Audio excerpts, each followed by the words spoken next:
It's time for high school sports on the NCW Life Channel. Today's broadcast of high school sports on the NCW Life Channel is brought to you by Alignment Pros and Express Lube, Auto Mocha, Color FX, Global Car Care, One Way Construction, Dick Seating and Air Conditioning, Biosports Physical Therapy, The Windmill Restaurant, and Harvest Valley Pest Control. Now, let's go live for all the action for tonight's coverage of high school sports on your home for local sports, the NCW Life Channel. Thanks for joining us on the NCW Life Channel ahead of today's game between Eastmont and Eisenhower here at Dan White Field. I'm Joel Norman with you here as we're getting ready for only one game today. We're used to seeing lots of doubleheaders, but recently it's only going to be one here today at Dan White Field. And it's an important game for Eastmont. They're coming off of a 2-1 loss the other day to Wenatchee, and they're trying to wrap up their homestand on a high note. They're 2-1 thus far over three games in two different dates so far. This is the fourth and final game of this homestand, and they're hoping to do it against a tough team in Eisenhower, who currently leads the Big Nine in runs scored with 7.1 per game. So pitching is definitely a key, but there's plenty of other things that need to be done. They need a little bit more of offense because Eastmont has only scored double-digit runs in 3 games this season, all of which, ironically, are against Sunnyside. So offense and pitching, the typical keys of baseball. We'll have first pitch right around the corner after these messages right here on the NCW Life Channel.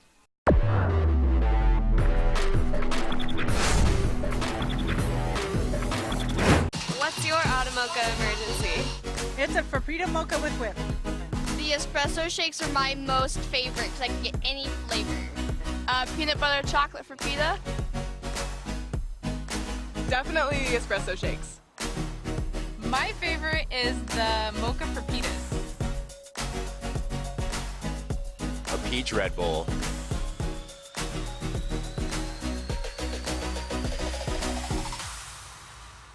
Choose the pros, Alignment Pros. When your vehicle needs brakes, shocks, struts, or alignment, choose the experts in their field. Alignment Pros and Express Lube with a 5-star rating. The work they perform on your vehicle is as impeccable as their shop. With state-of-the-art equipment, Alignment Pros can handle all large or small vehicles, specialty cars, lifted or lowered. Alignment Pros does them all. Keep your car in top shape at Alignment Pros and Express Lube in East Wenatchee.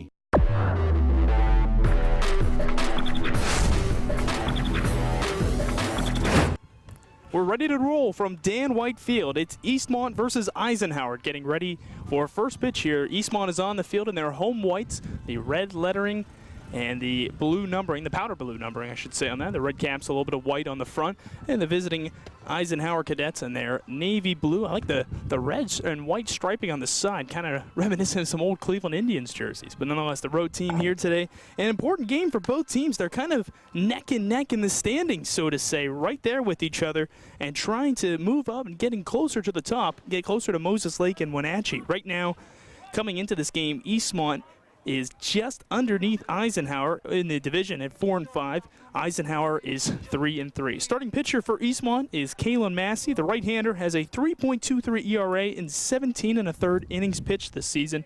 And the leadoff batter here will be Justice Dean, the shortstop. So the right-hander Massey gets the go-to, gets his sign, and kicks and fires the first pitch of the ball game.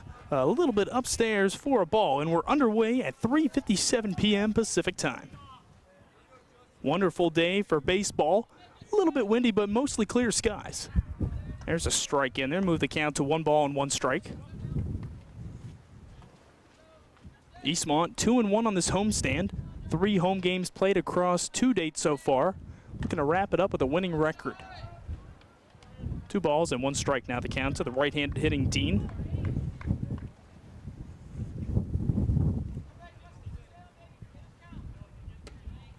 There's another strike, 2-2. So it's been ball, strike so far in this at-bat.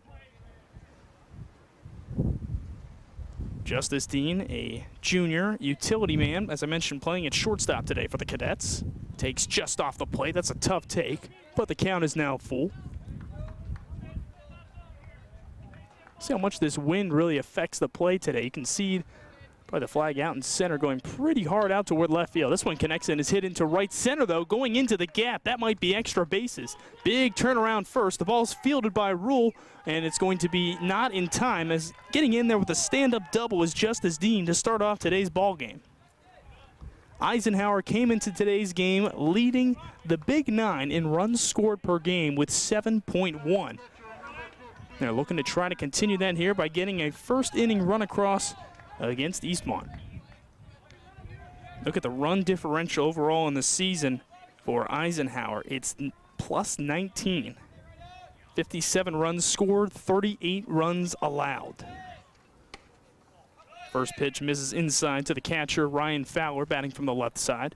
The interesting thing with Eisenhower, though, is that if you take out the 30 runs they've scored against Sunnyside this season, erase those games entirely, they have a negative 11 run differential. Well, 1-0 catches the inside edge. It's 1-1. Talk about Eastmont's run differential when they come to bat as well, but both teams really aided by those Sunnyside games, but that's what you have to do at this level. You have to take care of business and win the games you're supposed to, and both teams have done exactly that. Swung on, hit off of the mound, gloved by the second baseman Andrews. The throw to first is not going to be on time. It's on a bounce, and in there with an infield single is Fowler. Heading over to third is Dean. Back-to-back base hits have the Cadets cooking right now. Runners at the corners and no outs to start this ball game as Dawson Hoff, the third baseman, will step up to the plate. Gets his signs from his head coach Kuzman over at third.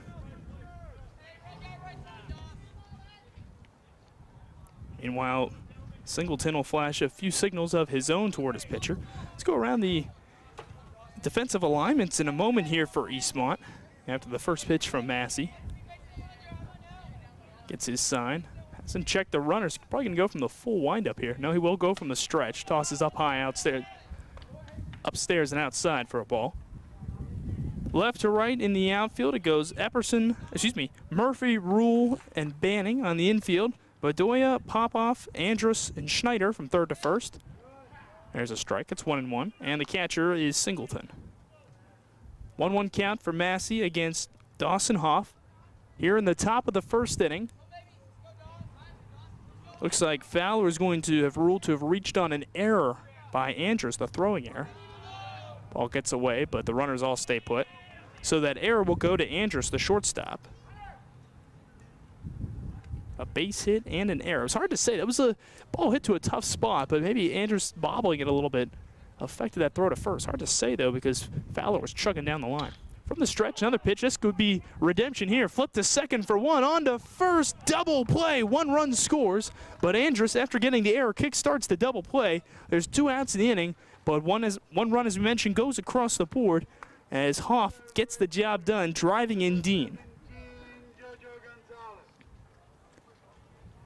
4-6-3 on the putout. 2 outs in the inning, no one aboard, 1 run in. Jojo Gonzalez, the right fielder, takes a strike on the breaking ball. Massey will take that 10 times out of 10. You don't like seeing a run come across, but first and third, you're able to get 2 outs out of it. Not too bad. The 0-1, that's also in there for a strike. Massey's delivered every pitch so far, pretty much. You can tell from his delivery he might consider a full windup, but they all look like they're from the stretch with how quickly he works and delivers the pitch. Take a look at it again here. Drops in low for a ball. 1 ball and 2 strikes with 2 outs in the top of the first inning. Dawson Hoff grounding into a double play to eliminate Fowler on the base paths and himself, but Dean comes in to score after leading off the ball game with a double. Gonzalez at the plate takes strike 3, and that'll do it for the top of the first inning. A strikeout to end it, but 1 run comes across. And after half of an inning, Eastmont trails Eisenhower 1-0. We'll have the bottom of the first after these messages right here on the NCW Life channel.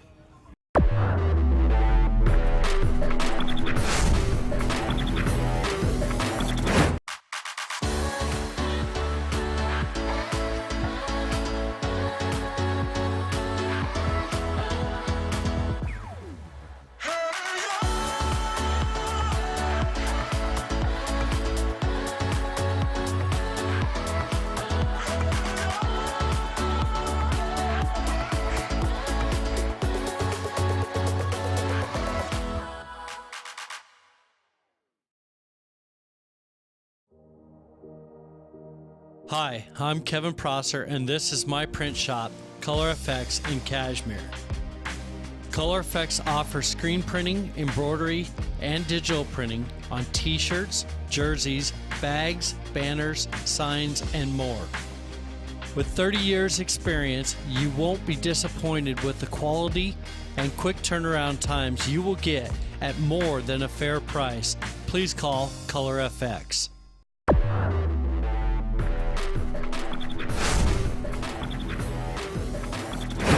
So Eastmont allows 1 run in the top of the first inning, and now they're getting ready to come to bat, trying to make up for that deficit. Kalen Massey will lead things off. He's also the man on the mound for the Wildcats in this ball game.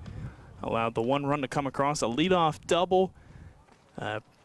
Batter reached on an error right after that to put runners at first and third. He got the ground ball double play, but the run did come across, and that's where we stand right now, 1-0. But the Wildcats coming to bat for the first time today. So Massey comes up to the plate, hitting .333 this season, looking to mend the mistakes of that first inning. A lot of times it's a nice opportunity for a pitcher when they have the chance to hit, because you know what they're thinking about, giving up the run. First pitch to Massey is a breaking ball well outside.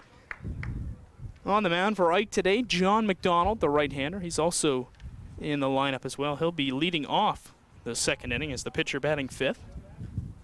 But right now, dealing to Massey. There's a strike. Massey didn't like where that one was. Neither do the fans or the Eastmont dugout. But the count nonetheless, 1-1. McDonald winds and fires. Breaking ball down low. 2 balls and 1 strike to the leadoff batter for the Wildcats. A couple right-handers to start off this top of the order for them. Swung on, hit up the middle for a base hit. So Massey singles to lead off the bottom of the first inning. He's on base and represents right now the tying run. That'll bring up Austin Popoff to the plate, the shortstop. Eastmont in this homestand so far, you look at before really Saturday, the runs scored those first 2 games when they played the doubleheader against Sunnyside, really a boost to their offense. They scored a combined 30 runs in those 2 games, but then on Saturday against Wenatchee, they were only able to get 1 run across the board. Granted, they did only allow 2, but not the offensive output they were hoping for. Popoff takes a strike, hitting .258 so far this year.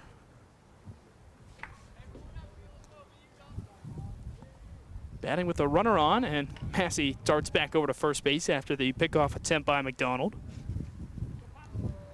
But really, you get to this point in the season, we're looking at the home stretch. I think every team can kind of see the finish line a little over halfway through the season.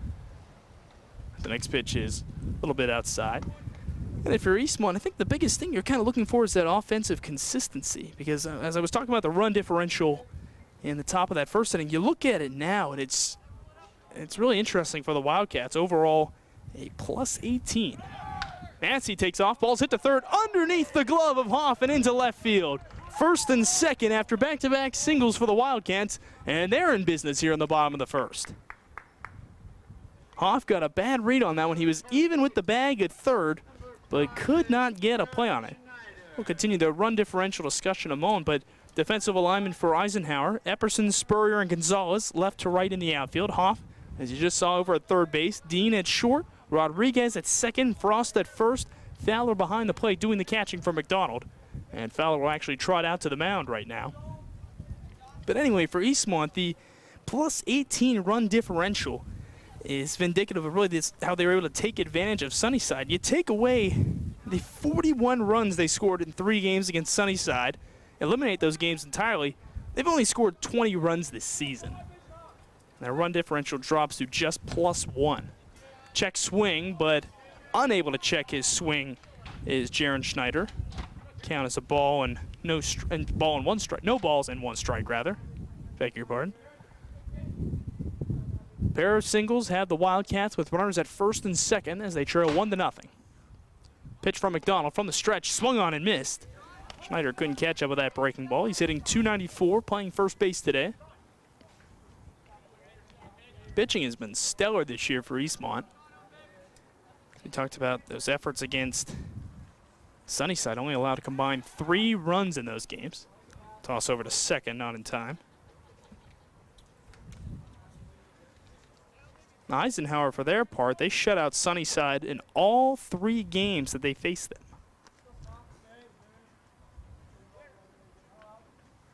Eastmont is allowed the 3rd fewest runs per game overall at 3.9 per game entering today. First is Moses Lake at 2.2. Wenatchee has allowed 3 per game and 2nd fewest. 1-2 is the count. Here's the pitch for McDonald. Bounces well in front, both runners off to the races. Throw to third in time. The Ike dugout is fired up. Fowler couldn't handle the pitch. It was well in front of the plate, but he played that as perfectly as you could have. He guns down Massey at third base. Advancing to second is Popoff, but Massey is caught stealing. Both players were off to the races. Only one of them is going to be safe. 1 out, 2-2 count, runner at second. Here's the pitch to Schneider. Swing and a miss.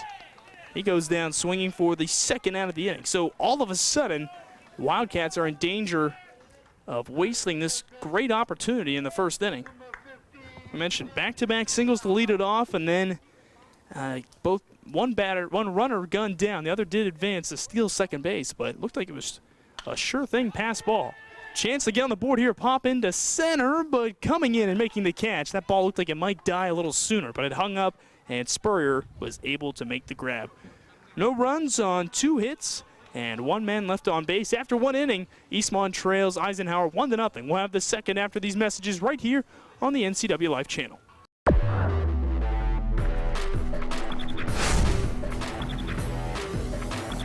Thanks for watching sports on the NCW Life channel. It's brought to you in part by the Fireplace Guys, Central Washington's most trusted names in fireplace and barbecue sales, installation, and service. Located at 1205 Walnut Street in Wenatchee, thefireplaceguy.net. Beneficial In-Home Care, your compassionate in-home care provider. All the benefits of assisted living while remaining within the comfort of your own home. And the Windmill Restaurant, providing traditional steakhouse meals in a homey, old-fashioned dining room. Call 509-665-9529. Dick's Heating and Air Conditioning has been proudly serving the Wenatchee Valley for over 35 years. And just as Dick's has been there for you, they have also been an essential part of our community, supporting local youth sports all year long and your Wenatchee Wild. Thanks for your support. Thanks, Dick's Heating and Air Conditioning, for all your support. Thank you. Dick's Heating and Air Conditioning, your local, independent, trained comfort specialist. Call 884-6444 today.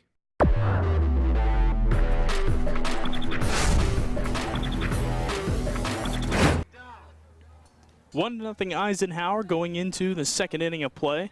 John McDonald, the pitcher, worked around a couple of leadoff base hits. Now comes to the plate after tossing a scoreless 1st inning. Fouls off the first pitch to the right side. McDonald allowed singles to Massey and Popoff. Delivered a pitch low and in the dirt to Schneider. Looked like both runners might move up 90 feet. But instead, a great job by his catcher, Ryan Fowler, to gun down Massey, the leadoff batter, at third base. Popoff was able to go to second, but was stranded there. 1-1 is swung on, hit to the right side. Going over is Andrus, but he can't get it as it goes into right field. And aboard with a leadoff single is John McDonald. So both innings so far, Eisenhower has led off the inning with a base hit. And now Steven Rodriguez, the second baseman, has a chance to drive him in and extend the lead. 2 hits apiece for both teams now after that single to the right side by McDonald. Rodriguez over at second base. Pretty much everyone on this Eisenhower team with the socks showing. Fakes bunt, pulls back. Meanwhile, you look at Eastmont, at least on the field, the only ones with their socks showing. Andrus and I guess you could say Singleton, the catcher, has his, but can't really see them with his shin guards. Long look in from Massey, but now he's got his sign. Here's the 1-0. Bunt put down, but nearly fouled into that dugout, the first base side, where Eisenhower is. Eastmont, of course, third base side as always. 1 ball and 1 strike is the count. Run in the 1st inning came across a leadoff double by Dean. Went to third when Fowler reached on an error by the second baseman Andrus for the Wildcats. Toss over to first, not in time. And then Dawson Hoff hit into a double play, 4-6-3 on the putout, while coming in to score was Dean. And that's the only run of today's ball game so far. Eastmont, of course, was involved in a very low-scoring affair on Saturday. This bunt gets down in front of the plate. The toss to second a little high, and it's not going to get the lead runner. Everyone's going to be safe. Singleton fired to second, but you could see that from a mile away. That throw was going fast. Good reaction by Popoff to field that one in time. That's going to go a fielder's choice that allows Rodriguez to reach. 2 men on and no one out in the top of the second.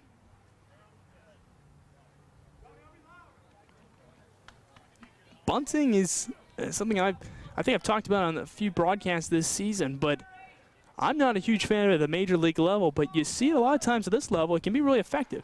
Speaking of bunting, showing bunt but missing, Tanner Frost, the first baseman for the Cadets. At the major league level, most teams are pretty sure fielding teams, they can not allow a bunt to be really any sort of a problem. They know what to do. They get to the base. They throw it to the necessary base as quickly as possible. But you see at the lower levels, players are still trying to learn how to field bunts. So sometimes they're worth putting down if you can kind of put it into the right spot. 1-1 is the count to Frost as he'll check the signs from Kuzman over at third. Bunt put down by Rodriguez was so close to the plate. And Singleton really thought he had a chance of getting that lead runner. But he would have had Rodriguez by a mile had he tossed to first.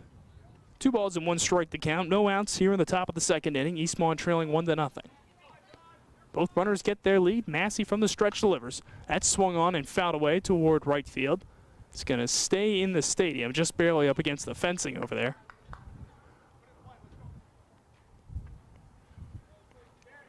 Still no outs here in the second. A 2-2 count after that foul ball. Frost working the count. The pitch from Massey. Swung on, chopped. That's a foul ball. Hit off his foot. Waiting for the sign, but that did touch the left foot of the batter, Frost. So it's a foul ball. Still 2 balls and 2 strikes. Massey would love another double play here. That's how we got the first 2 outs in the first inning. No outs, though, right now in the top of the second. The pitch. 2-2, just barely getting a piece of that, and fouling away was Frost. Today's broadcast is being sponsored by the Alignment Pros and Express Lube. Keep your car in top shape at Alignment Pros and Express Lube, including front and 4-wheel alignment. Online at alignpros.com or at 182 Eastmont Avenue. Another 2-2 pitch coming in a moment for Massey. Fires to first after checking second base a couple times. Just missing getting that runner. Rodriguez barely got back in time. First and second, no one out. McDonald led off with a single. Rodriguez reached on the fielder's choice.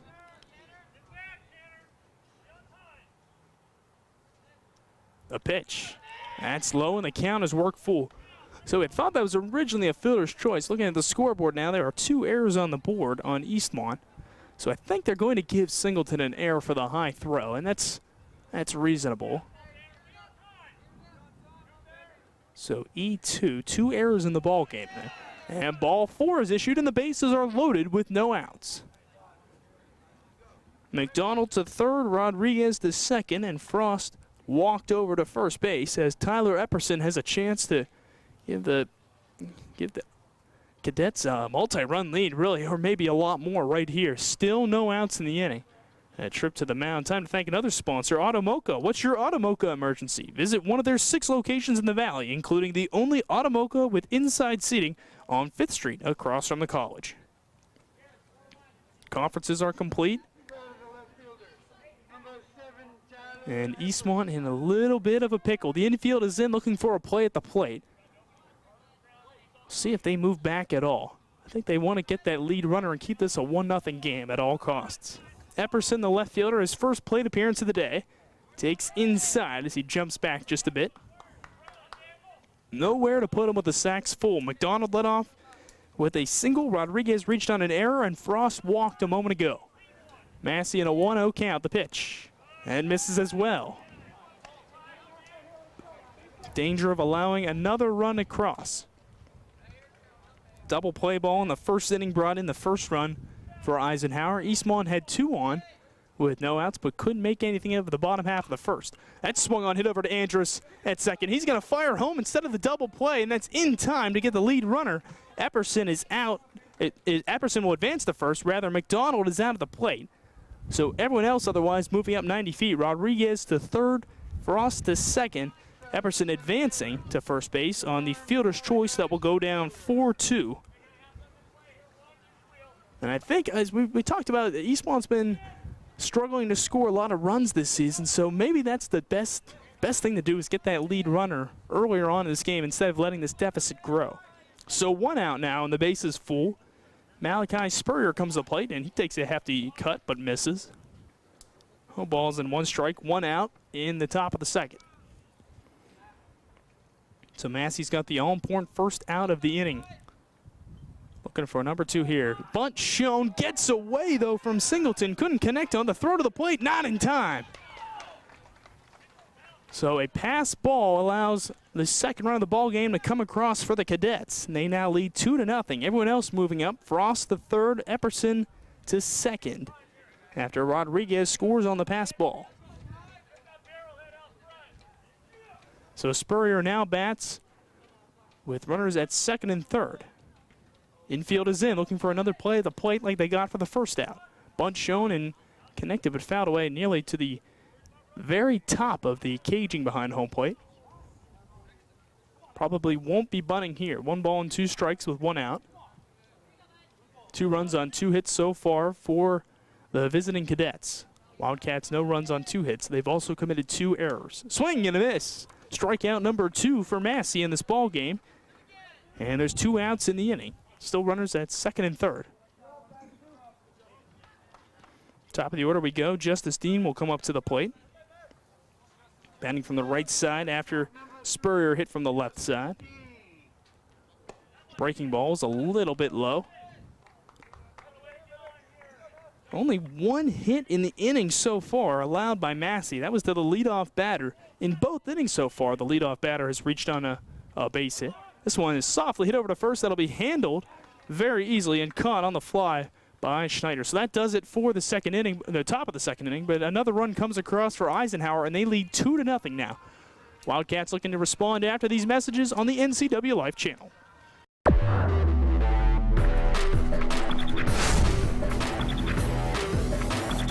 My name is Brian Thorpe. I own Global Car Care in Wenatchee and have been here for about 25 years. Brian started Global Car Care as Brian's automotive alternative on Orondo Street. Some customers were following Brian since Brian's automotive time. No, we're just grateful to be part of this community. This is where I grew up. We want to do our part to be a valuable part of this community. We want to thank you for trusting our business for 25 years. At Harvest Valley Pest Control, we know you are committed to making your home and business a healthy and pest-free place. Hi, I'm David. Give us a call and we'll give you a firm price over the phone and schedule a time that works for you. We will do an in-depth 30-point healthy home or business inspection and craft a customized plan of action designed specifically for your pest issue. Give us a call or visit our website today.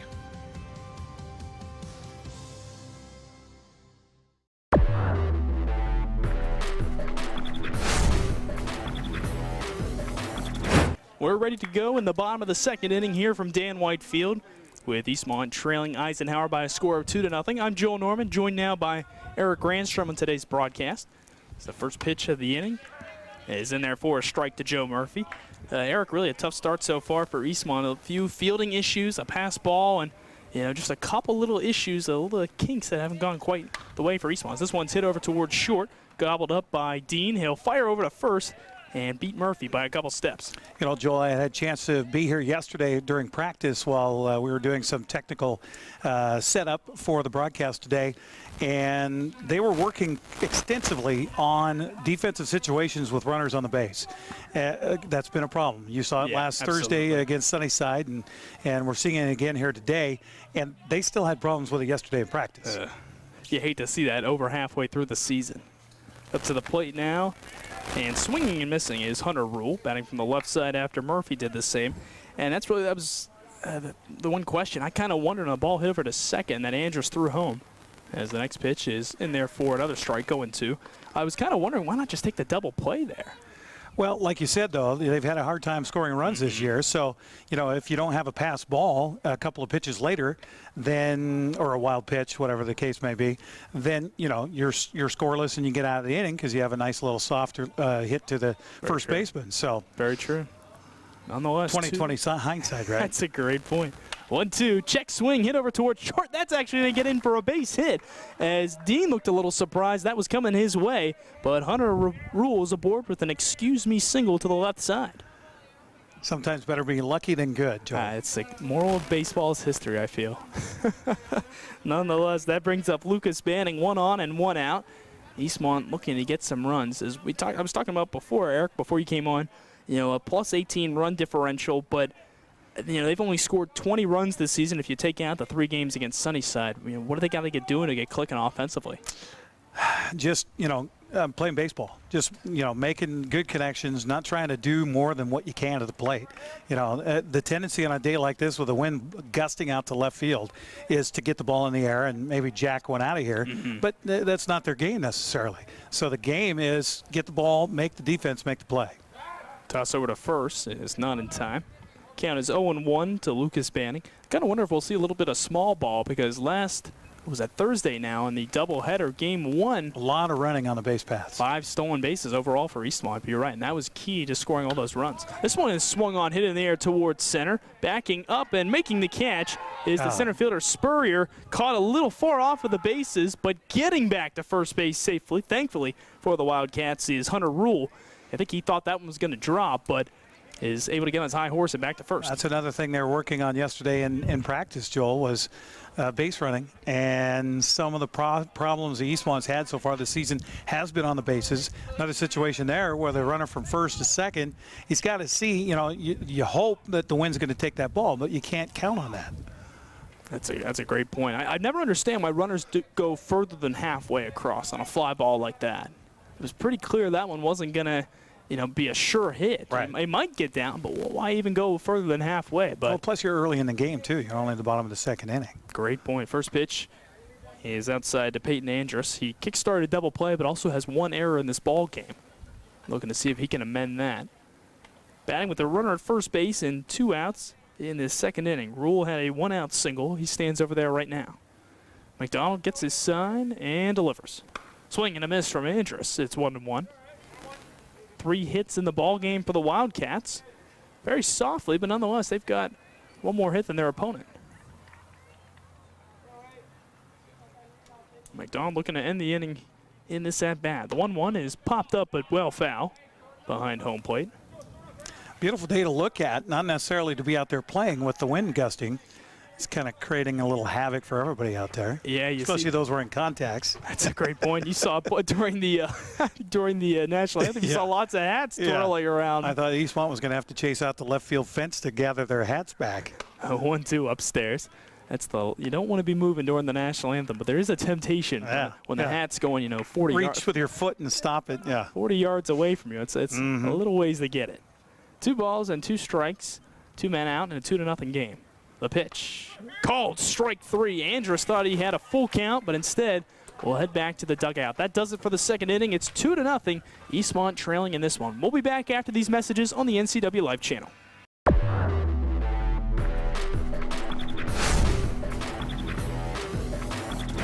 What's your Automocha emergency? It's a Frapita Mocha with whip. The espresso shakes are my most favorite because I can get any flavor. Peanut butter chocolate Frapita. Definitely espresso shakes. My favorite is the Mocha Frappitas. A peach Red Bull.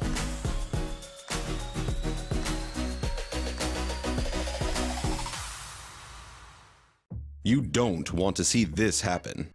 It's the oil light on your car. Oil is the lube of life for your car's engine. At Alignment Pros and Express Lube, they pour the best oil your car deserves. Expect fast, friendly, superior service in a clean environment. They'll change your oil and perform a 21-point inspection while you enjoy the comfort of their amazing waiting room. Keep your car in top shape at Alignment Pros and Express Lube in East Wenatchee.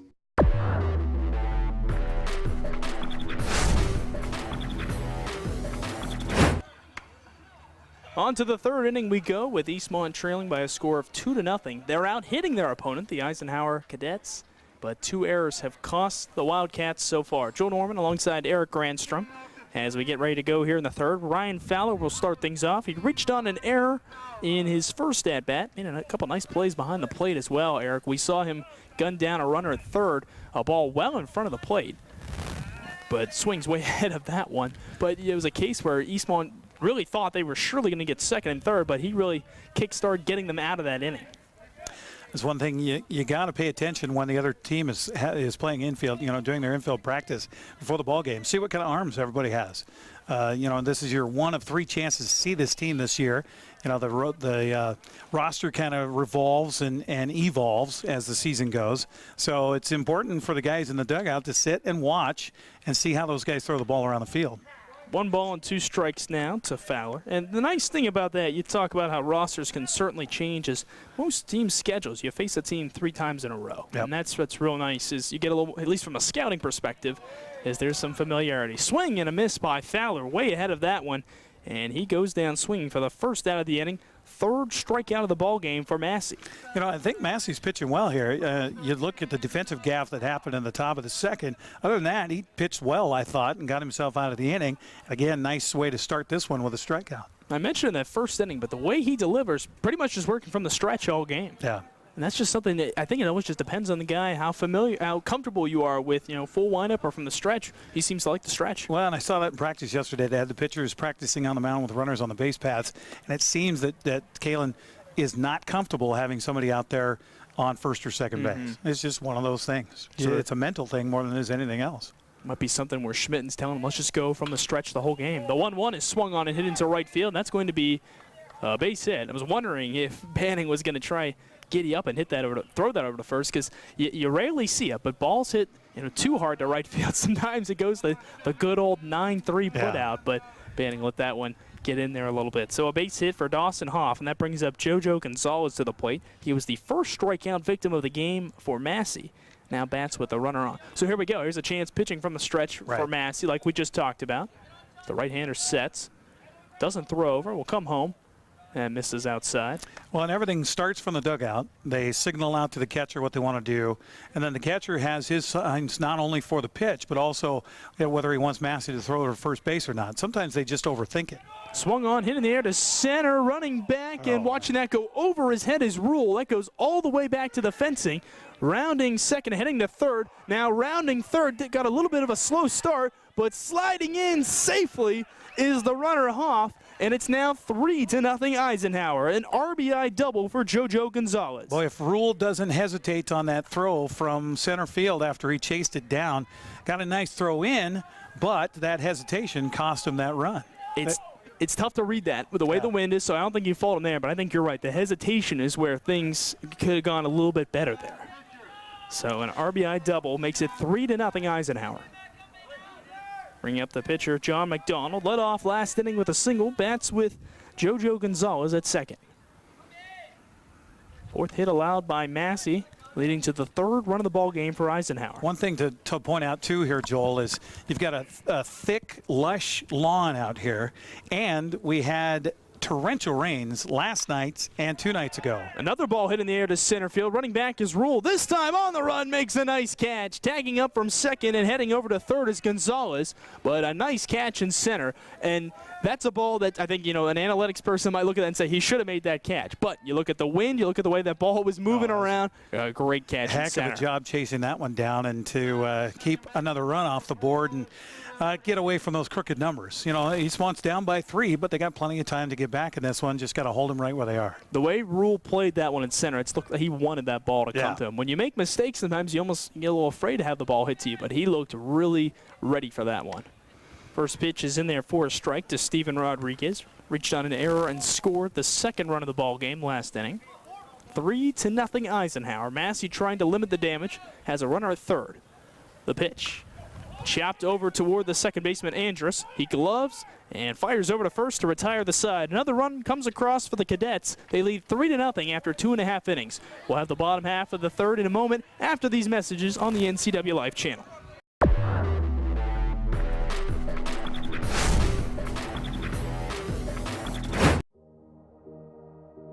Hi, I'm Kevin Prosser, and this is my print shop, Color Effects in Cashmere. Color Effects offers screen printing, embroidery, and digital printing on t-shirts, jerseys, bags, banners, signs, and more. With 30 years experience, you won't be disappointed with the quality and quick turnaround times you will get at more than a fair price. Please call Color FX.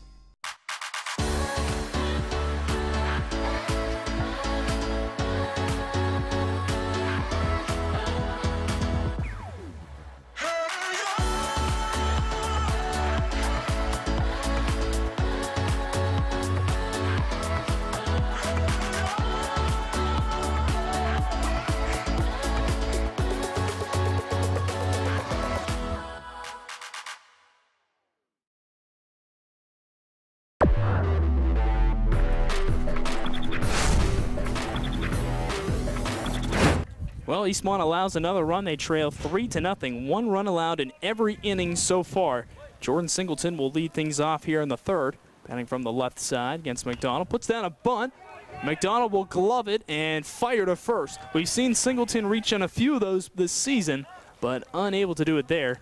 Nice job by McDonald fielding his position. Good idea, and hoping that wet grass from last night and all that rain we had would slow that ball down a little bit more. But a good job by the pitcher to get off the mound, hop on that, and fire a strike over to first base. That's a good point you brought that up. I didn't even think about that with how sunny today's been. But yes, it did rain yesterday. Oh man, it rained a lot. Yes, it did. 1 out in the inning, top of the order. Kalen Massey comes up to the plate and he takes the ball. We don't get a lot of rain here in the Wenatchee Valley, and since the weekend, we've had nearly 3/4 of an inch of rain that's fallen. Go figure. 1-1 the count with 1 out. Yeah, that rainfall has been real odd all of a sudden, it seems like. Just off and on. Looks like it's going to be mostly cloudy clear for the rest of the week, but you never know. Massey takes another ball. 2-1 is the count. 3-0. Eastmont trails. McDonald kicks and fires. That's in there for a strike to do up the count at 2-2. Today's broadcast is being sponsored by Color FX, offering screen printing, embroidery, digital printing, and logo design for your team, school, business, or church at a fair price. Locally owned for over 20 years. Call Color FX at 470-9586. Hit in the air to right, but caught by the right fielder Gonzalez. 2 up, 2 down so far here in the third. Lost his hat from the wind, but was able to recover and move over to his left and make the catch. So that'll bring up Austin Popoff, who singled and advanced over to second base on I don't think you call that a stolen base technically, on a ball that was well in the dirt. He and Massey were moving up from second to third, but Massey was gunned down at third base. Swings and hits this over to the left side, off of the glove of Hoff. Recovering to get that one was Dean. He fires to first, but not in time, as Popoff will reach first base. And the first baseman's come up lame on the play. I don't know if he got spiked on the way by or what happened, but he's certainly favoring a leg on the left side, looks like. He is. Oh, wow. Yeah, Frost is applying his hands to his knee on that left side. Not really touched. He touched the ankle for a moment, we saw, but he I didn't see a collision over there with a runner coming down the baseline, but the athletic staff will come out for Eastmont and take a look at him. Looks like he's favoring that left knee area, so maybe kind of twisted awkwardly trying to field that ball on the throw over to first base. It's very possible, and it's a tough play to try and field as a first baseman getting ready for that. You see the ball bounce off of third baseman's glove, goes over to short. At first, maybe you think there's not going to be a chance, and then you have to set your body. In moments like that, your body just tenses up so much, and if you do get hit, you're usually not ready. But it looks like Frost is going to be okay. So just a tweak. I believe so.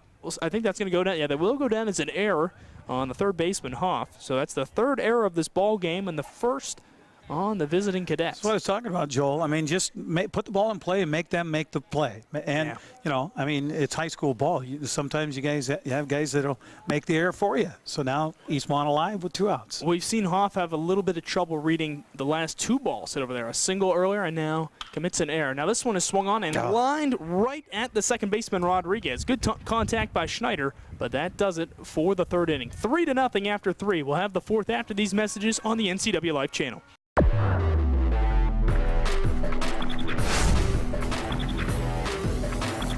Thanks for watching sports on the NCW Life channel. Brought to you by One Way Construction, premier custom home builders and construction company for North Central Washington, including general contracting, framing, concrete, and consulting services. OneWayConstructionNW.com. The Fireplace Guys, Central Washington's most trusted names in fireplace and barbecue sales, installation, and service, located at 1205 Walnut Street, Wenatchee. TheFireplaceGuy.net. And Beneficial In-Home Care, your compassionate in-home care provider. All the benefits of assisted living while remaining within the comfort of your own home. When you call Dick's Heating and Air Conditioning, you get 35 years of experience and customer service in the Wenatchee Valley. Dick's friendly staff strongly believe in repairing before replacing and service all major brands of HVAC units. Dick's Heating and Air Conditioning is your local, independent, trained comfort specialists, proudly serving all of North Central Washington. Call 884-6444 today.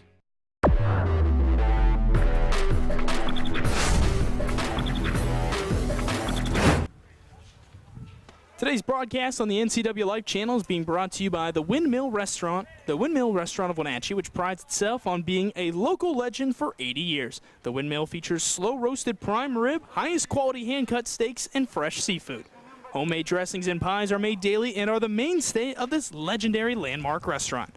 The Windmill has a full bar and an excellent selection of beer and wine from which to choose. Call the Windmill today at 665-9529. Joel Norman alongside Eric Grandstrom here on the NCW Live channel as Eastmont trails 3-0 against Eisenhower. And Kalen Massey still on the hill has allowed 1 run in every inning. It's a ball down low. 1-0 is the count to the leadoff batter, Tanner Frost. Massey having a hard time with his curveball here today. Yes, he has. We've seen that just dip a little too much out of the strike zone. Kicks in, fires, missing inside this time. And when he misses, he doesn't miss by much on that fastball. No, those fastballs a lot of times seems inside or just off the plate. It's been a smaller strike zone so far today. Here's the 2-0. Swung on, and that's going to get into center field for a base hit. Didn't need any extra wind, even though we're feeling it right now. I mean, Eric, you look over the right side here. The lights they're moving a little bit themselves right next to that dugout for Eisenhower. Yeah, our camera out in left field is also swinging in the breeze now, too. Boy. Not what you like to see, typically. No. So a leadoff single for Frost, the 2nd time he's been aboard today. And the 5th hit overall today. Looks like they're going to bring on a courtesy runner for him. Coming to the plate is Tyler Epperson, the left fielder, reached on a fielder's choice in the 2nd.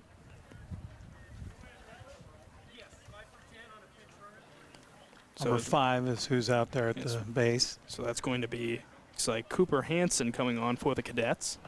So Hansen at first base as the courtesy runner. Frost obviously still in the game, but getting a break as the first baseman. We saw he had that brief injury scare in the bottom of the 3rd inning, but it looked like he was all right. It'll be interesting to see how he runs here if he gets the ball in play. Hansen off of first. Massey will toss over. A nice welcome to the ball game there. Let's see how Eastmont plays this. They would love a double play here. You're seeing over at third base, though, Bedoya is even with the bag. Massey Long looking for his sign. Now it looks like he has it. And the pitch. Bunt shown. Pitch outside. Was time called there? Oh, it's a balk. It's a balk. Yeah, it was a long look. Massey should have just called time there. He didn't look comfortable from the moment he came set. So it is a balk. See, Joel, and this goes back to practice yesterday when I was talking about them practicing having the pitcher on the mound and the defensive calls with runners on the base paths. And Massey in particular was not comfortable with some of the play calling and was confused at times. And, you know, you start thinking about other things than pitching the ball. Bunt shown, no contact on it, so that's a ball, 1-0. And, I mean, Eric, you know, you be talking about, and really, it just seems like that practice has kind of lingered into today. And that's the last thing a coach wants is an iffy practice, okay practice the day before a game. Massey checks second and fires. Bunt shown again. Weird bounce, but goes down the first baseline. Massey will field and flip over to Andrus covering over at first base. Successful sacrifice bunt going 1-4 on the putout. Moving over to third is Frost with 1 out in the inning. That's a tough bunt to handle, too. That really died in that thick grass going up the first baseline, and a nice job by Andrus to cover the bag over at first base as Massey was able to scamper off the mound. And sometimes plays like that, Joel, you make a good out, you make a good play, kind of straighten you out in your mind as far as the pitcher is concerned. It's an out on the scoreboard, and that's what he wanted there in one way or another, so he was able to get one. Malachi Spurrier takes low in the zone for a ball. Goes into the dirt a little bit, but stopping that was Singleton. 1-0 the count, 1 out, runner at third base. Eastmont trailing 3-0 in the top of the fourth. Swing and a miss from Spurrier. A little bit upstairs, but couldn't connect. Massey's pitch count's got to be a little worrisome right now, but you're kind of hoping he can get through this fourth inning, maybe even toss the fifth. Runner takes a little bit too much of a lead off at third, coming home now, and he is going to get in underneath the tag of Singleton and score. Took a big lead off at third, and he did exactly what you had to do. When you can tell the pitcher's going to throw over, you just keep going for home, and he comes in to score. Technically a steal of home, and it's now 4-0. Eisenhower ahead of Eastmont. Well, that's something they worked on in practice yesterday, too. And one thing that Eastmont had a difficult time with on a situation like that with a throw over to the bag at third was the catcher communicating with his third baseman whether he wants the ball inside or outside. The runner's going down the base paths. You've got the third baseman who's on the outside of the line. He's throwing to the catcher who's on the inside of the line. You got to worry about the runner running in front of you, and a situation there where the throw's a little bit high and the runner's able to slide underneath the tag. It's one of those things. It's even you might practice a steal of home defensively as much as possible, but boy, is that a tough one to still get used to. Especially as a pitcher, Massey on the mound, you see the guy break for home right in front of you with a right-handed pitcher facing the third base bag, and you'd think, okay, got you out to dead rights. Quick discussion with the Eastmont dugout. Didn't hear what that conversation was about. But, we talk about the steals of home. I was actually watching the Red Sox-Blue Jays game earlier today, home opener for the Red Sox. There was a steal of home in that ball game, a straight steal of home. Wow. You never see those. Hardly ever. But that was an exciting moment. But here we get a steal of home in this game. Bunt put down, third base side, coming in and making the grab is Bedoya. Lost his hat, but he held on to the ball. Pop out by Spurrier, and there's 2 away in the fourth. That's a nice diving effort. And that's the second out of the inning. Top of the order we go. Justice Dean will step up to the plate. No one on. 4-0. Eisenhower with the lead. Dean has doubled and popped out in this game. Takes down low for a ball. Popped out with the bases not full second and third technically. Runners at second and third in the second inning for the final out. Chance to make the final out here. Hits over to third. Bedoya on a couple hops. Fires to first. Just in time. A nice throw. That was a tough ball, Joel. It took a nasty hop to him, able to saddle it over to his right and get that throw across in time. A couple of nice plays by Bedoya to end the inning, but Eastmont allows another run to score, and Eisenhower leads 4-0 after 3.5. More after these messages on the NCW Life channel.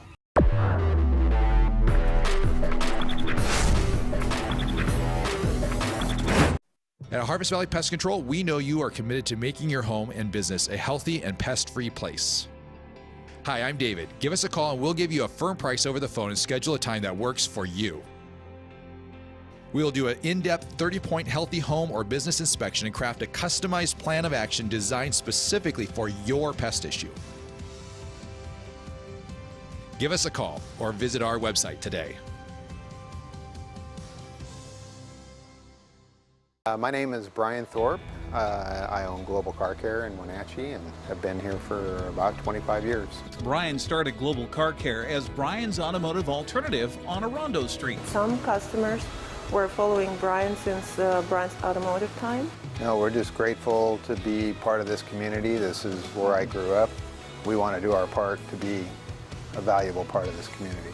We want to thank you for trusting our business for 25 years.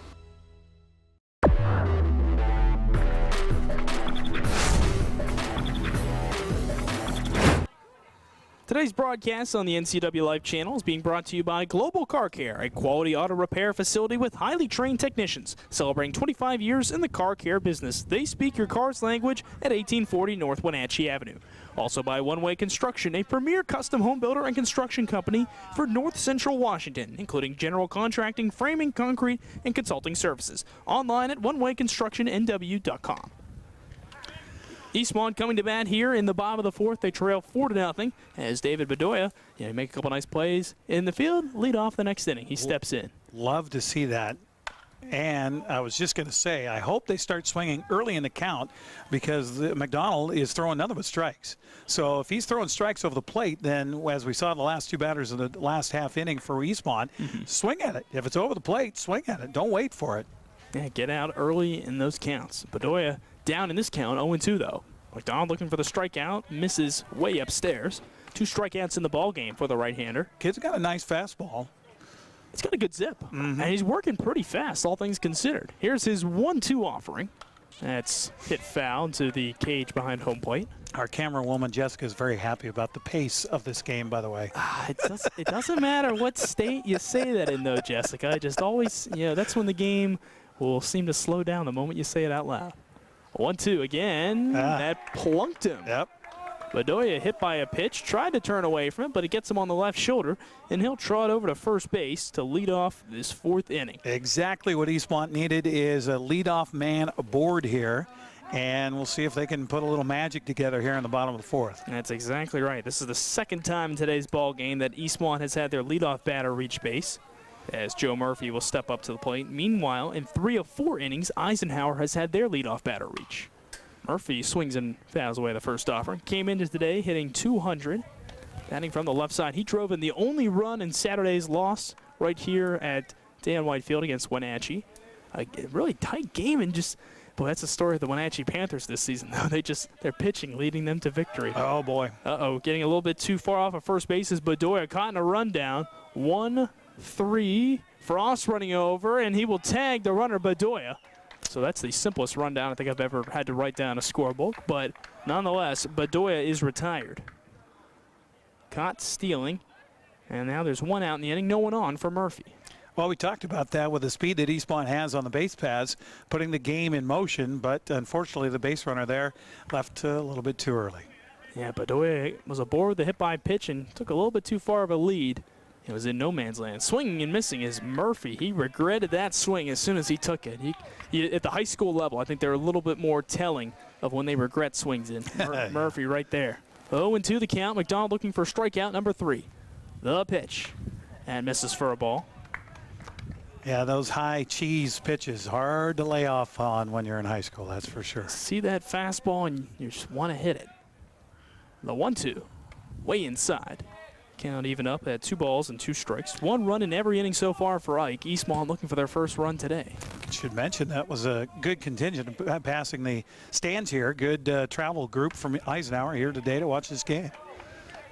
Full count now after McDonald has missed on each of the last 2 pitches. Good eye for Murphy after being in a 1-2 hole.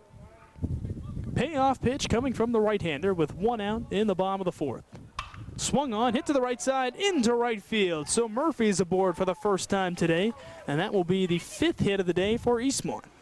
4th, rather, check that. Nice job by Murphy, seeing eye single there down the right side and not giving up on the count. Just because you're ahead, McDonald's been throwing strikes, aside from blunking the previous batter, he's been right across the plate. So if you got a full count, you got to be in there as a hitter. Eastmont needs to do more of that, though, working the count and just getting good contact like that. Ball taken by Hunter Rule. A nice catch in center field a couple innings ago. Reached on a single in the 2nd inning, the 2nd hit of the ball game for Eastmont. 3rd hit, rather. Takes outside for another ball. It's 2-0, 1 out in the inning.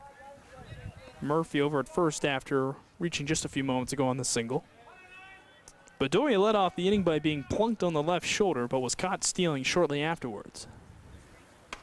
Big cut and a miss from Rule. Back-to-back left-handed hitters in this lineup for Eastmont against the right-hander and John McDonald. Pretty clean line so far. His defense behind him, they're in double play depth right now. They've only committed 1 error here today. Another big cut and a miss as McDonald just punching those fastballs by him. Rule couldn't connect on that one, so see if he tries to lighten his approach at all here. 2 balls and 2 strikes, 1 out and 1 on. The pitch. And it's a little bit inside and upstairs. Pretty consistent when he gets a 2-strike count. He's coming up high in the strike zone and out of the strike zone, trying to get the batter to chase. See what he does here. Walk the last batter. No, allowed a base hit the first batter of the inning. Outside ball. Boy, a tough take there, but probably doing the right thing. Rule waited until the umpire made a decision. And now runners at first and second, as we'll have a quick trip out to the mound. Well, look at that, Joel. If you don't have a base running blunder, you got the bases loaded right now, trailing by 4 runs with nobody out. But at least Eastmont still with a game chance here to get some runs pushed across. You know, up until last year, Eastmont has really controlled this series with Eisenhower. The Cadets have struggled over the years, especially, you know, you go back 6 years and Eastmont just absolutely dominated the Cadets. Could tell a couple of years ago, how many game stretch where they were victorious in a row. 14-game Eastmont winning streak was snapped a couple of years ago in March in the final game of that 3-game series. And, you know, the Cadets have done a little bit better. They got to the playoffs last year. Eastmont knocking them off in the first round of the district tournament. But Wildcats have had their number, as you can say. And well, finding out that Eisenhower up for the contest and up for the series this year. Yes, they are. Much more improved team. They're 4th right now in the Big 9, just ahead of the Wildcats. So McDonald, with runners at first and second, will deliver to the plate to Banning, but misses for a ball. Banning popped out to center field for the second out of the second inning. Now batting with runners at first and second. Only the second time today that McDonald has pitched with 2 runners on. That was in the first inning. That didn't last very long, as one of them was gunned down at third. 1-0. It's a strike. Pop throw to second. Goes into center field, but everyone's going to hold up. Good job by the center fielder, Spurrier, coming in to back that one up. You saw just both the second baseman, Rodriguez, and the shortstop, Dean, respectively, just converging, but neither really got there in time. A real quick throw from Fowler, the catcher. He's got a good arm. He's showing that he's not shy about gunning down any bag out there. The 1-1. Swung on, hit in the air to left field. That one's going to get down. That's going to be extra bases. 1 runner coming around. That's Murphy. Right behind him is Rule. He's going to come in to score as well. A 2 RBI double for Lucas Banning. So 2 runs on the board for Eastmont as they've cut this deficit square in half. 4-2 now with 1 out in the bottom of the 4th. Good patience at the plate. Waiting for his pitch, knowing that McDonald is starting to struggle a little bit on the mound here in the bottom of the 4th inning, and driving that ball, getting a little wind help, but I think wind or not, that one's going to hit the gap and go all the way to the fence, Joel. Good piece of hitting from Banning. He just got a good pitch to hit. Did exactly that. So McDonald showing his first sign of fatigue here, and for the first time today, we've got action in either bullpen. Right-hander throwing, looks like they have a jacket on right now, though. On the right field side. Banning off of second. Andrus at the plate.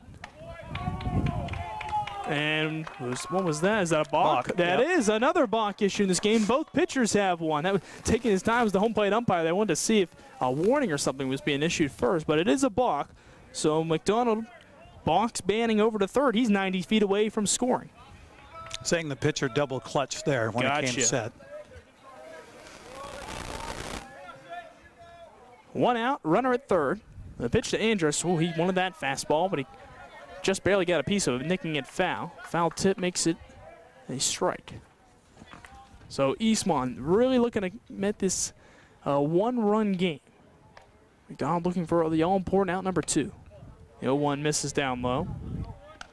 Andrus in this ball game struck out swinging in his only plate appearance so far in the second inning. The 1-1 offering from the right-hander, a little bit inside. Curveball fooled him that time. He thought it was going to come in and plunk him. It's the scariest thing. You think it's going to get you, and then, fortunately for Andrus, it didn't. But a lot of times they seem to find their way into the strike zone. The good old Randy Johnson curveball. The 2-1. That's a bit low. Speaking of the Mariners, How about their start to this season? It's incredible. Unbelievable. As Dave Niehaus said one time, it just continues. Yeah, no kidding. Here's the 3-1. We'll get into that in a moment. Ball 4. Runners at first and third with 1 out now as Andrus draws the walk. Good AB for Andrus. Just having the patience to watch and watch and watch. Just did a great job there. Runners at first and third. Today's broadcast being brought to you by One Way Construction. Founded in 2000, One Way is a premier custom home builder and construction company in Leavenworth, Kashmir, Chelan, Wenatchee, and North Central Washington areas. Whether your project requires general contracting, framing, concrete, or consulting services, they want to be a part of making your vision a reality.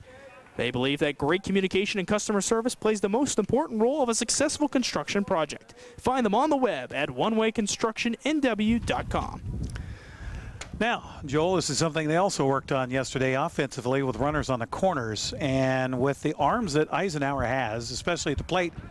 That one got away from the catcher Fowler on a strike on the first pitch to Singleton. So heading over to second base will be Andrus on the pass ball. Heads up base running. Well, it takes my conversation out of the realm here because I was hoping Eastmont wasn't going to try to get too cute and try a double steal and take home on the play.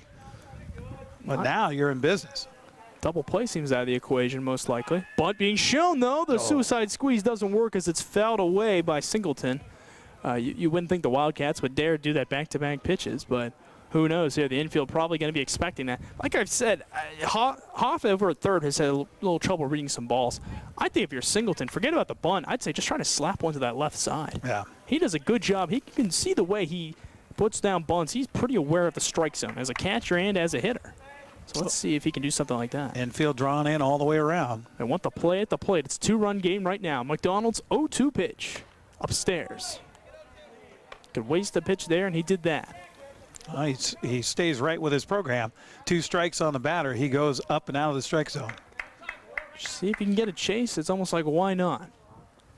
1-2 is the count with 1 out. As you mentioned, infield in Eric. Second and third for the Wildcats. The pitch to Singleton. Low goes to the backstop. A nice bounce back. Fowler gloves tosses to McDonald. And gunned down at the plate is Banning. Oh, boy, that close to making it a 1-run game. But just a great job by Fowler getting that to McDonald. And he applies the tag for out number 2. Ouch.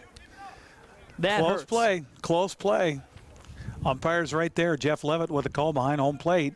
And apparently the pitcher, McDonald, getting that tag down. Nice hustle by the catcher to scamper after that ball after it got by him. Banning just barely gunned down. 2-2 in the count with 2 outs. Just off the plate to Singleton, so the count is full. Still a chance to drive in a run, though, as Andrus goes to third on the pass ball. Banning no longer on the base paths as they're retired 2-1 on the putout. The payoff pitch from McDonald. Swung on, hit in the air to left center. That's going to make it a 1-run game. Bouncing off the fence goes the ball, and into second comes the base runner, Singleton. It's an RBI double on a full count pitch to make it a 1-run ball game. He drives in Andrus, and it's now 4-3, a 3-run inning for Eastmont. Now you start playing that woulda, coulda, shoulda. You get the base running blunder where you get picked off between first and second earlier in the inning for the first out, where you could have had a bases loaded situation. Now you have a runner that's thrown down on a pass ball that goes behind the catcher, but takes a nice carom off of the backstop and comes right back to him. They get the out there, but they get the 2-out hit and get another run pushed aboard. So Eastmont back in this game for sure.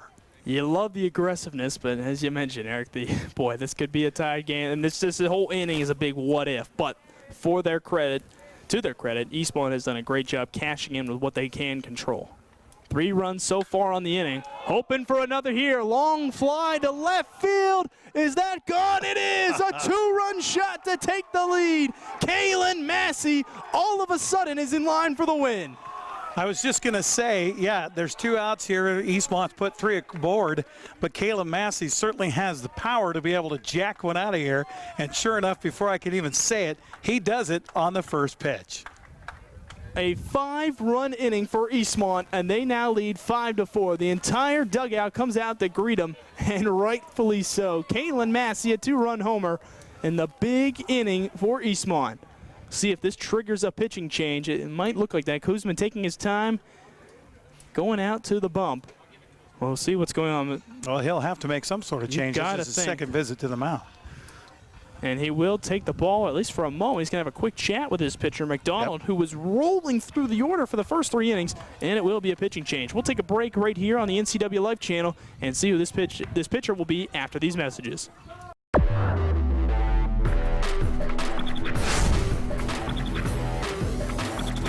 What's your auto mocha emergency? It's a Frappuccino mocha with whip. The espresso shakes are my most favorite because I can get any flavor. Peanut butter chocolate for pita. Definitely the espresso shakes. My favorite is the mocha for pitas. A peach Red Bull.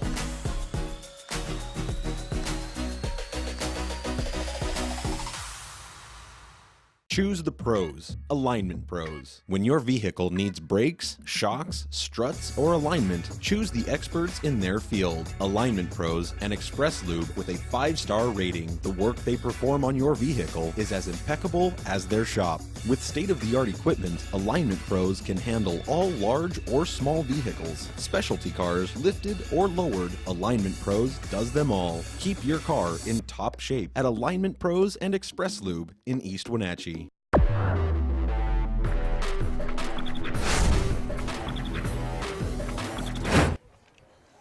Before the 8th batter of the inning will step up to the plate, there'll be a pitching change for the Eisenhower Cadets. A tough inning for them so far. They've allowed 5 runs, exactly what Eastmont needed, though, and they got it.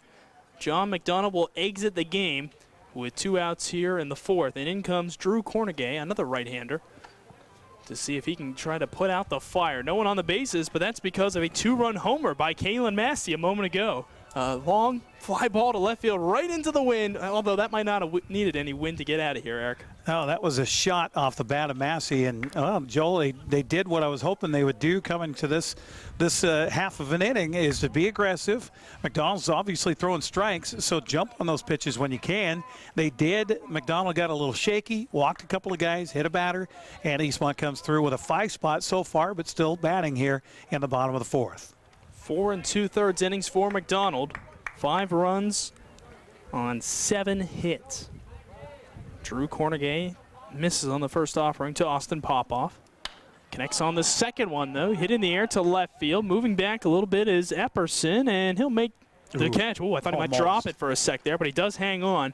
And the side at last is retired. 8 men come to the plate, 5 runs come across, and all of a sudden Eastmont leads 5-4. We'll have the 5th inning for you after these messages on the NCW Life channel.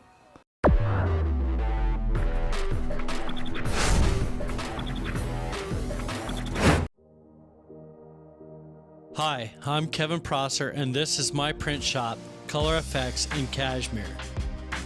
Color Effects offers screen printing, embroidery, and digital printing on t-shirts, jerseys, bags, banners, signs, and more. With 30 years experience, you won't be disappointed with the quality and quick turnaround times you will get at more than a fair price. Please call Color FX.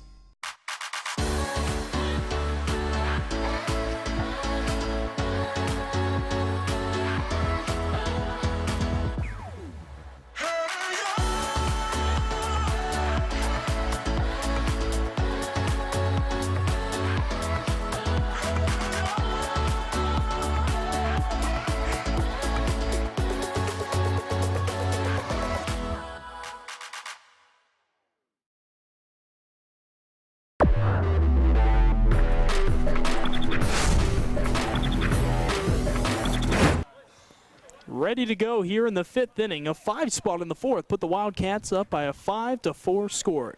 Kalen Massey's 2-run homer, the difference. The Wildcats were down by 1, and he put them up by 1 with that long ball. Delivers a strike in there and a swing and a miss by Ryan Fowler to kickstart the 5th. It's when you love it to help your own cause. You gotta love it. Swung on, foul away to the left side, out of play. You know, Joel, Massey's quite the athlete. He started out as the starting quarterback on the football team. They needed him to move to a different position, so he moved to a wide out as a wide receiver. Was just fantastic. This one is swung on, hit in the air to right field. Deep drive, moving back, but neither outfielder able to converge on that one. Rule and Banning get to it. Banning fires it in, but it's a stand-up double by Fowler to start off this 5th inning. You were talking, though, about Massey. I mean, the athletic capabilities. I mean, one thing to be able to hit and pitch pretty well. Yeah. At football, of course, as you mentioned, doing some impressive stuff. Absolutely. And football leading Eastmont to a Big 9 championship in the regular season, getting to the state tournament for the first time in a long time for Eastmont. And then also an excellent basketball player as well. So 3-sport athlete. Good to see him out there working hard for his team. Delivers a strike in on the first pitch to Dawson Hoff. Tough start to this game for Massey.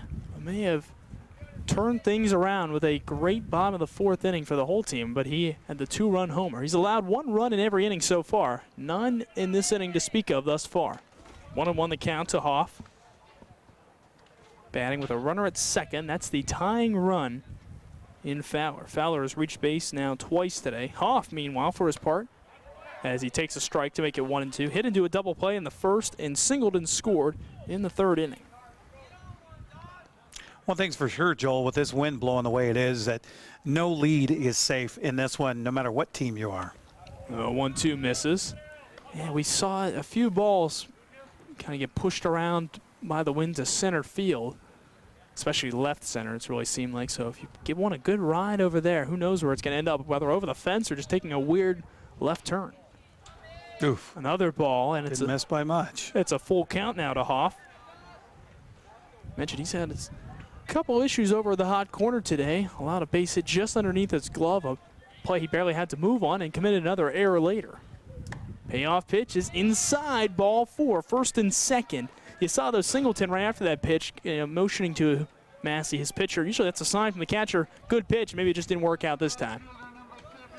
So with runners at 1st and 2nd after the double and the walk, JoJo Gonzalez will step up to the plate. Play some defense here. That walk might not hurt you because now you got the double play back in session. There's a strike on the first offering. It's important here. They'd love a double play. Cornegay on deck to bat for himself. Came into this inning with 2 outs in the bottom of the 4th. The 0-1, meanwhile, is sliced foul to the right side. That'll stay in the ballpark by a couple feet. 1st and 2nd. It seems like every inning, Massey's had to deal with a couple runners on. He's allowed 1 hit in every inning thus far. The 3rd, he allowed 2. Ahead in the count here, a strikeout would be huge for him in this position. Here's the 0-2 pitch. Swing and a miss. Speak of the devil right there. He gets the punch out for the first strikeout of the inning, his 4th overall in the ball game. So that brings up Drew Cornegay with runners at 1st and 2nd. As you mentioned, he entered this game last inning, put out the fire. Massey, the starter, still on the mound for Eastmont, meanwhile. First pitch to Cornegay, his mound counterpart is a ball. Today's broadcast is being brought to you by Dick's Heating and Air Conditioning. They service all brands of commercial and residential HVAC systems. Call 509-884-6444 for more information. Low 1-0 coming from Massey. Swing and a miss. A little bit late on that offer was Cornegay. Rodriguez on deck, unless a double play ball ends the inning. 1 ball and 1 strike. Check of second, now the pitch. That's a ball. You wonder how far Massey will go. No one warming in the pen for Eastmont. He's got the 1-run lead. But at what point do you make the move on, whether from fatigue or some struggles? 2-1 the count. Here's the pitch from the right-hander.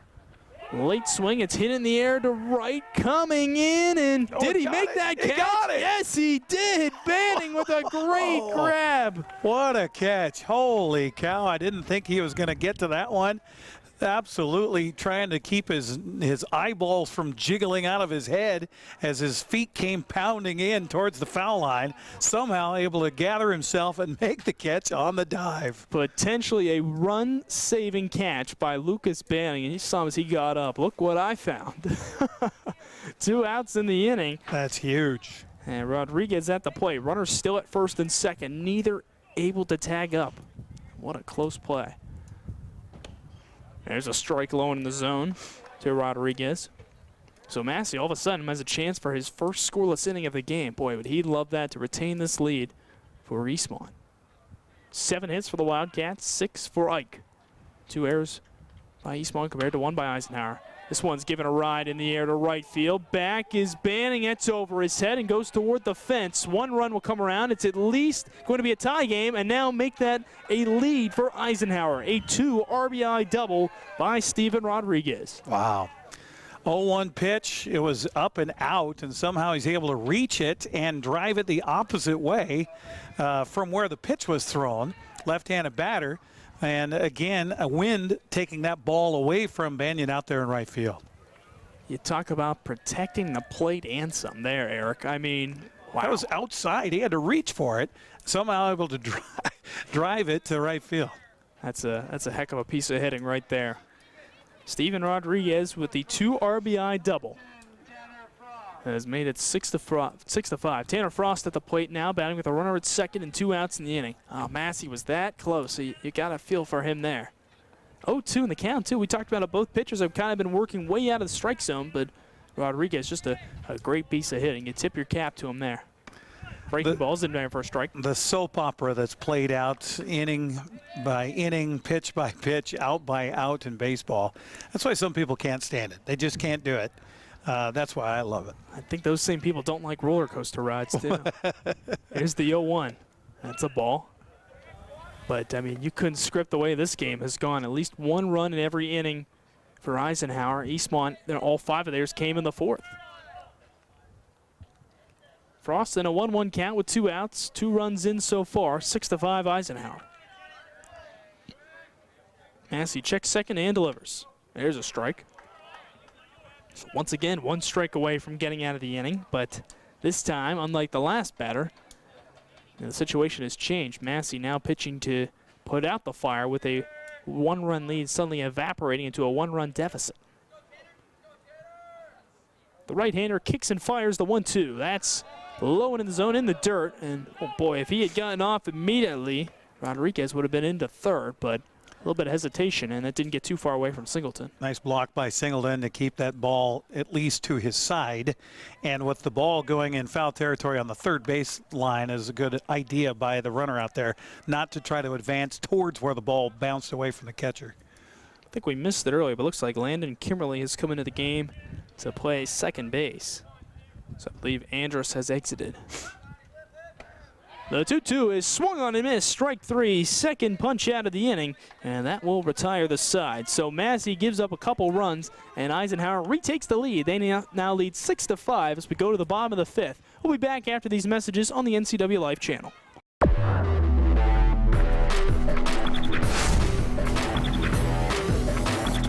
Thanks for watching sports on the NCW Life channel. It's brought to you in part by the Fireplace Guys, Central Washington's most trusted names in fireplace and barbecue sales, installation, and service. Located at 1205 Walnut Street in Wenatchee, thefireplaceguy.net. Beneficial In-Home Care, your compassionate in-home care provider. All the benefits of assisted living while remaining within the comfort of your own home. And the Windmill Restaurant, providing traditional steakhouse meals in a homey, old-fashioned dining room. Call 509-665-9529. Dick's Heating and Air Conditioning has been proudly serving the Wenatchee Valley for over 35 years. And just as Dick's has been there for you, they have also been an essential part of our community, supporting local youth sports all year long and your Wenatchee Wild. Thanks for your support. Thanks, Dick's Heating and Air Conditioning, for all your support. Thank you. Dick's Heating and Air Conditioning, your local, independent, trained comfort specialist. Call 884-6444 today.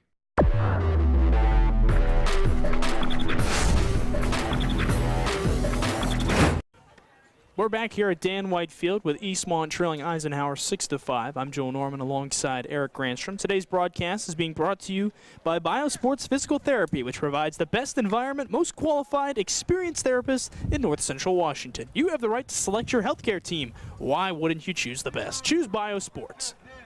So Eastmont scores 5 times in the bottom of the 4th to take a 1-run lead and then allow 2 runs in the top of the 5th. As I mentioned, they now trail by 1 run. Drew Cornegay will start an inning for the first time today. He came on with 2 outs in the bottom of the 4th inning, got a pop out by pop off. And now Jaron Schneider will lead things off here to start the 5th. The 0-1 pitch. Quickly, they count 0-2. 2 benders in a row. Breaking balls. You've seen that ball move maybe more than his hair on the mound with this wind. Cornegay kicks and fires. That one way in front of home plate. What, about 56 feet, I think? Just a little bit short. You know, it's interesting how things are cyclical style and the hair. I look out at these kids here with long hair, and that was the way we wore it when I was in high school in the 1980s. So it's interesting to watch. Just an endless circle, endless circle. 2-2 is swung on and missed. A strikeout by Schneider to start off the 5th inning.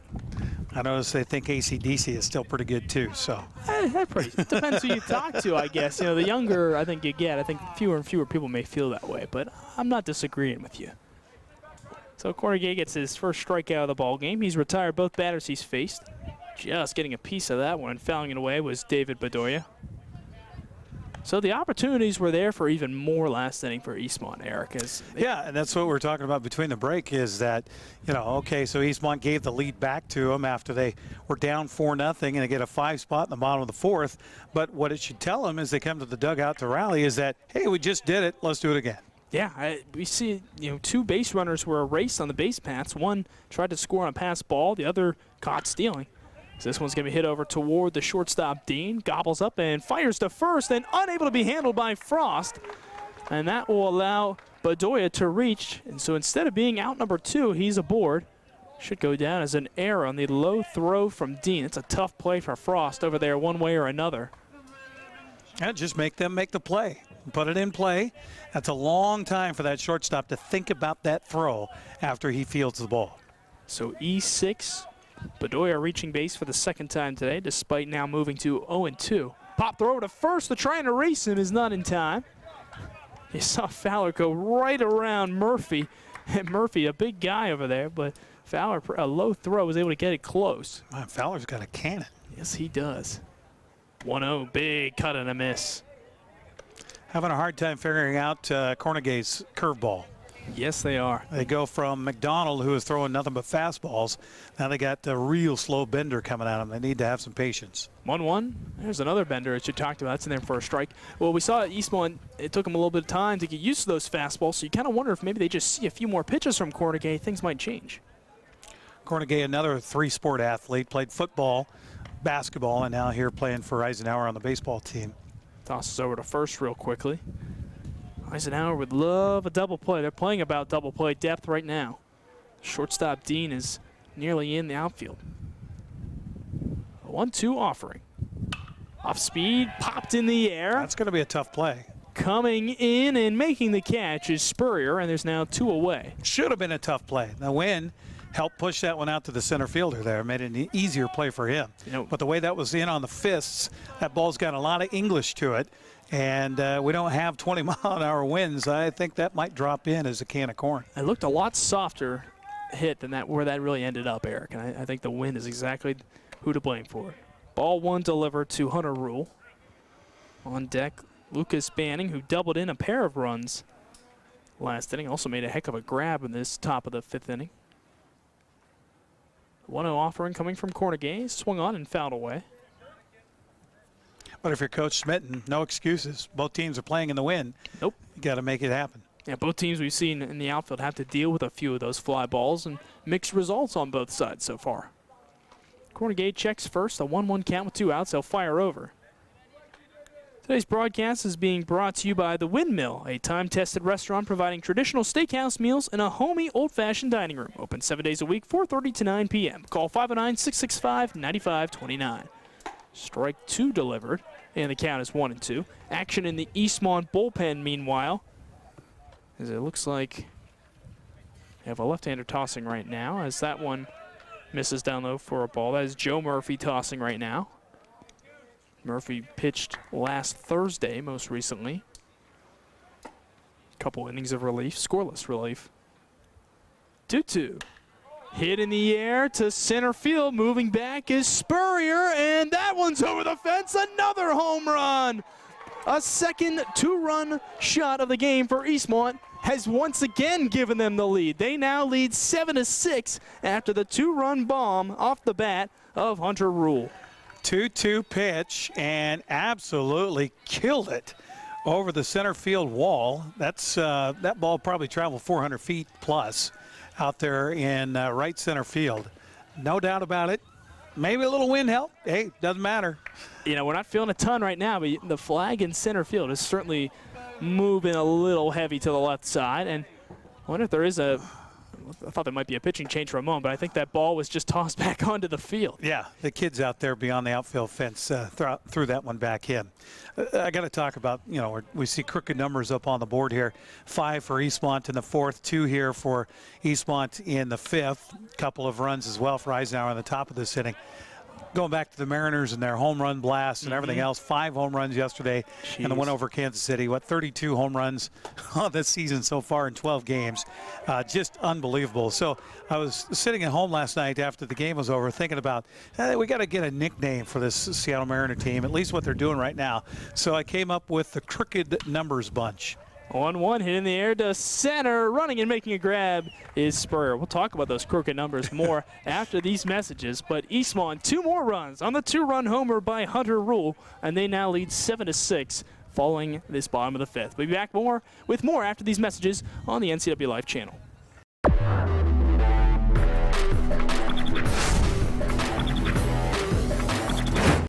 At Harvest Valley Pest Control, we know you are committed to making your home and business a healthy and pest-free place. Hi, I'm David. Give us a call and we'll give you a firm price over the phone and schedule a time that works for you. We'll do an in-depth 30-point healthy home or business inspection and craft a customized plan of action designed specifically for your pest issue. Give us a call or visit our website today. My name is Brian Thorpe. I own Global Car Care in Wenatchee and have been here for about 25 years. Brian started Global Car Care as Brian's automotive alternative on Orondo Street. Some customers were following Brian since Brian's automotive time. No, we're just grateful to be part of this community. This is where I grew up. We want to do our part to be a valuable part of this community. We want to thank you for trusting our business for 25 years.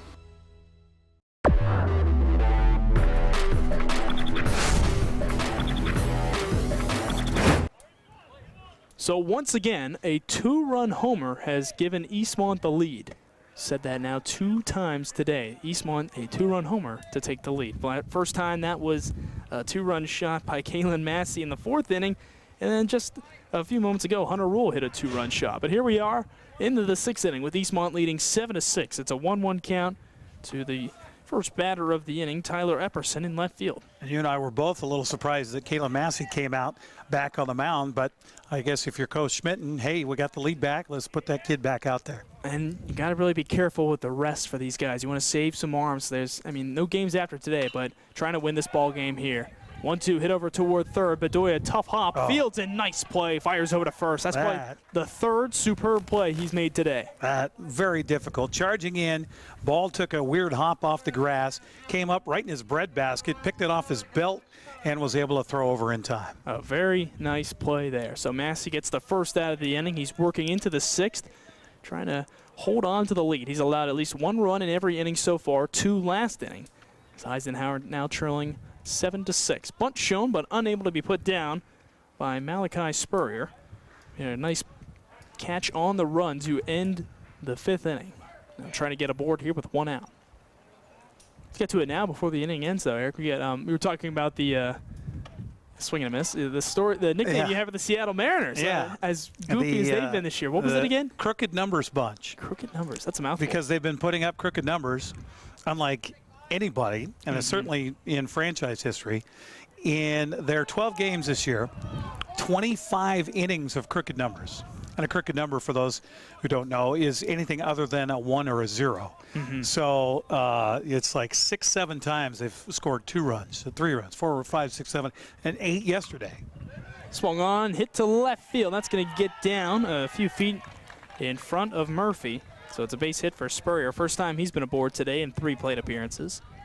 But continuing with the Mariners talk, I mean, I was talking to Dan Kuntz about this a little bit before today's game.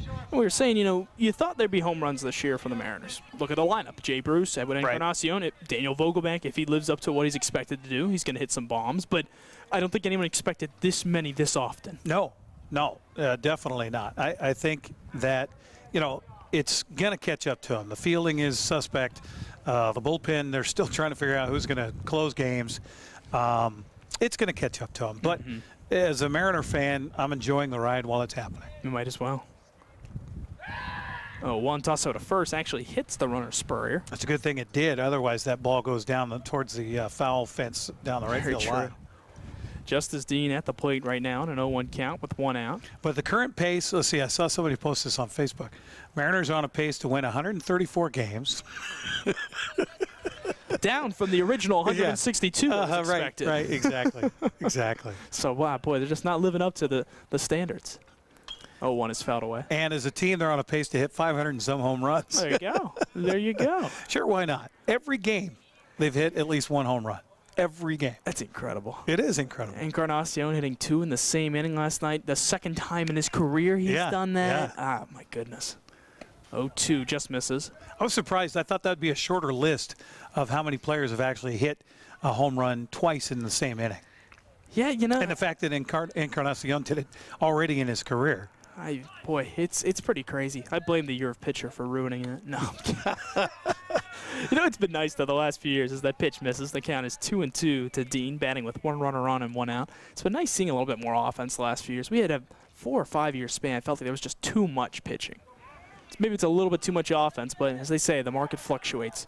Pitch misses for a ball. Throw to second. It's close. Oh, just getting in there with the foot before the tag was applied was the runner Spurrier. So he will take second base on the steal. Meanwhile, it's a full count to the batter, Dean. And, boy, Eric, that throw was in time, but a little off target. As a result, getting in there safely was the runner Spurrier. That was a decent throw by Singleton, just a little bit to the left side, the third base side of the bag, and that allowed that runner just that edge to get his foot in there safely. Payoff pitch from Massey.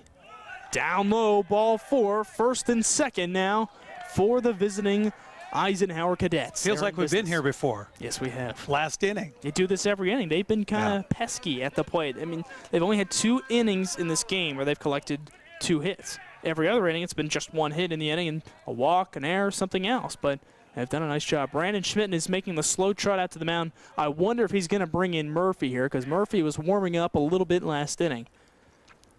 Massey looks a little frustrated right now. Not sure what he might be about, but there's going to be a discussion nonetheless. And a good time to thank our sponsor, Harvest Pest Control, your local North Central Washington pest control experts, serving Wenatchee, Chelan, Leavenworth, Quincy, Moses Lake, Ephrata, and everyone in between. Call 509-797-0090. And you get a chance, folks, we certainly would appreciate you stopping by any of the businesses that you hear us talk about and say, hey, I happen to see XYZ baseball game or soccer match or whatever the case may be on the NCW Live channel. And boy, thanks for sponsoring. That really makes a difference, because if we don't have the sponsors, we don't have the ability to bring these games to you. There is a pitching change being made right now. There is. Joe Murphy's going to come out to the mound. Let's keep it right here, though. Okay. We thank our sponsors, though. You know, it's one of those things, you hear it a lot, but it's the absolute truth. These broadcasts don't happen without them. Well, and what's great, too, is like Harvest Valley Pest Control. They're a brand new sponsor coming in the spring. They just became aware of the NCW Life channel, and through that, they went, wow, you guys are doing a lot, and you're representing the local community so well, and we want to be involved in what you're doing. And if you would like, I hate to do this, but I'll do it. If you would like to be involved in what we're doing here as far as bringing you local sports on the NCW Life channel, you're welcome to call the office and talk to our sales staff, 888-2020, and you can be a part of what we're doing, because we're bringing you sports all year round.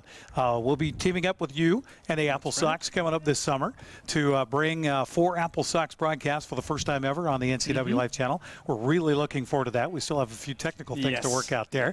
But But that'll be fun. A few Saturdays through the summertime to bring some Apple Sox baseball to the airwaves.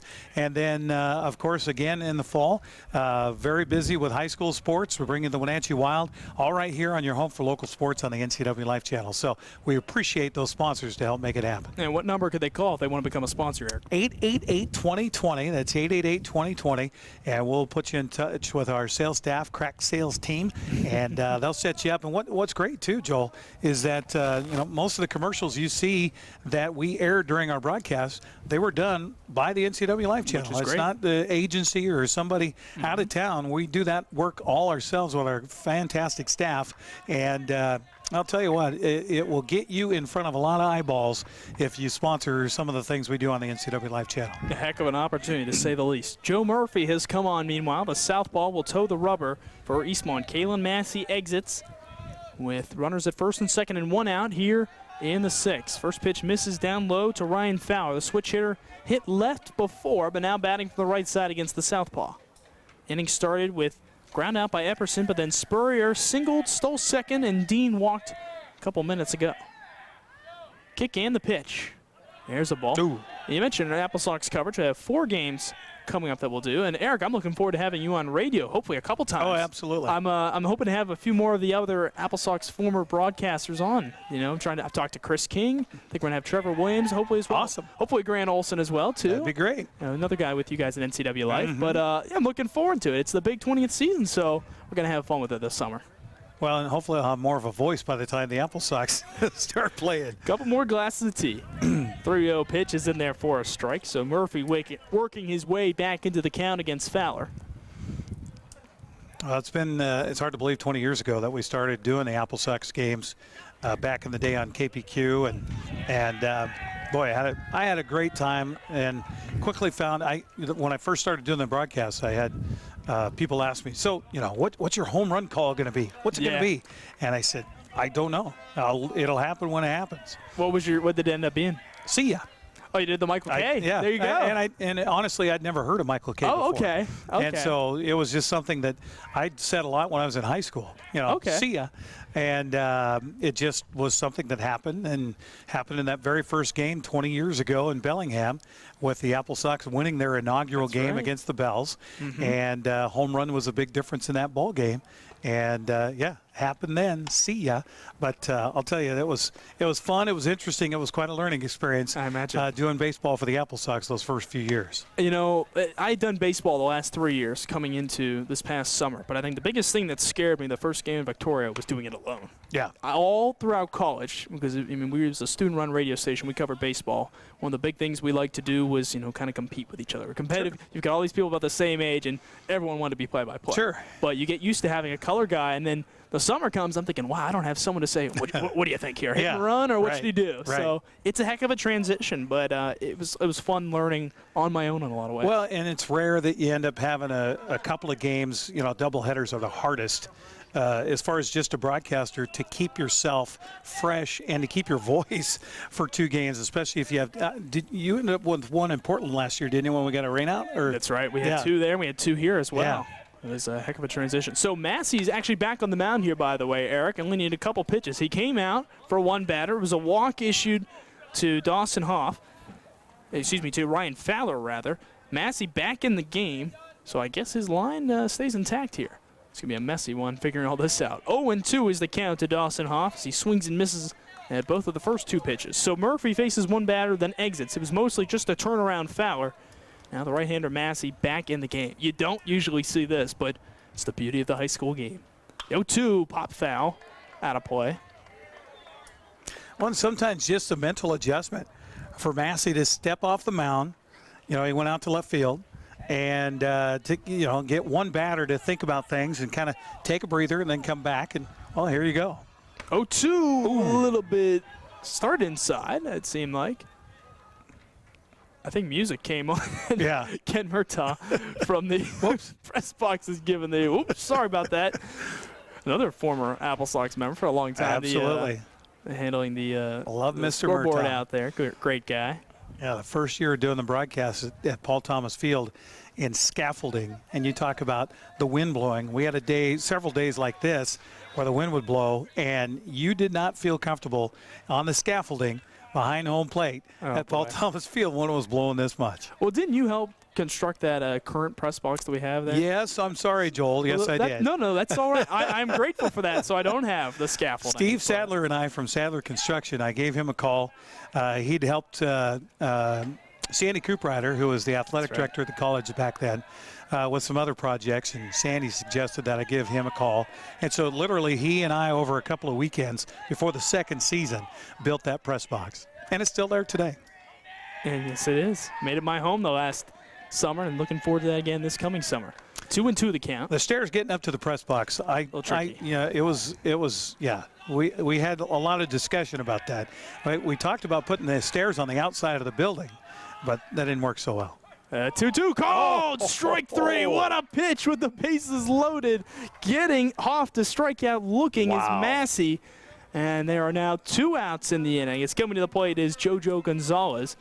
2 outs. And, what do you know? Schmitten's coming out for another change here. What a gut pitch right there. Is he going to Murphy again? He is. Oh, my goodness. Yeah. This is incredible. Well, he's got Murphy going to face a right-handed batter. So left versus right. I'm not sure about it, but here he comes. I think that is Murphy, and he will come in. But, wow. Well, during the pitching change, I might as well just keep it here. Sure. We're rolling right here. But let's talk some more Apple Sox stuff. Eric, I never really got to pick your mind about some of your years with the team. I'm sure you saw a lot those early seasons. It was interesting. When the Apple Sox first came to be, they were a member of the Pacific International League, which was an interesting league. You had the Seattle Studs and the Everett Merchants, which have, and they still are, part of that league that had been around forever. And it was mostly, for those teams, a mix of former college players and even some guys that had seen a little minor league baseball. And they kind of had the approach of beer league-ish. Mm-hmm. And you could tell. When you played both of those teams, it was no holds bar, and they were going to mop the field with you if they could, and they often did in the first season for the Apple Sox. But by season 2, Apple Sox got a new manager in Ed Nags, who just had a stellar run with the Apple Sox. Most successful, the step that the Sox took as an organization towards the success that they would have there in the early 2000s was at the Kamloops International Baseball Tournament. They call it the Kibit, and it was the Apple Sox first time going to it. There were a few other teams from the PIL that participated in that tournament, and that was an aluminum bat tournament. Okay. And very NCAA-ish. A lot of talent in that particular tournament. And Wenatchee went up there for the first time in 2001 and won the whole thing. Right. And in the process of that week spending that time in Kamloops, the Canadians just fell in love with the team. And everywhere the Apple Sox went, it seemed that they would garner the favor of even the opposing fans just because of the brand of baseball that they would play. That's awesome. And, yeah, by the time the Apple Sox played the championship against the Seattle Studs, as a matter of fact, the whole stands, it seemed, were rooting for the Apple Sox. And that was really the first indication that we got something special in Wenatchee. That's a pretty neat moment there. Strike is delivered, meanwhile, to JoJo Gonzalez.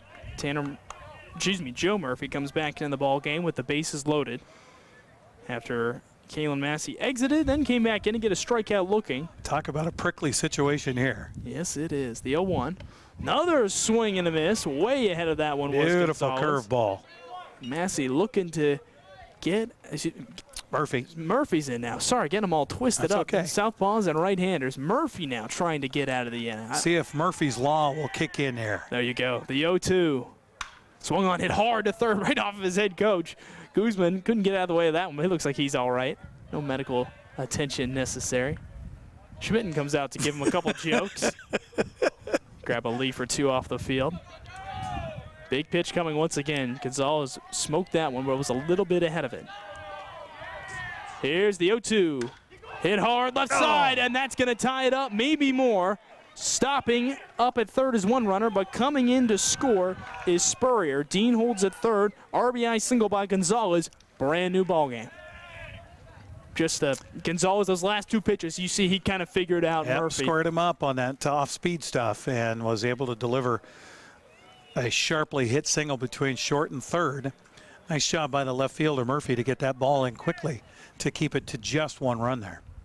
I think Massey's out in left. Yes, he is now. I haven't made that change. No, it's number 9. Or is that? Let's see. So that would be, well, Murphy's on the mound.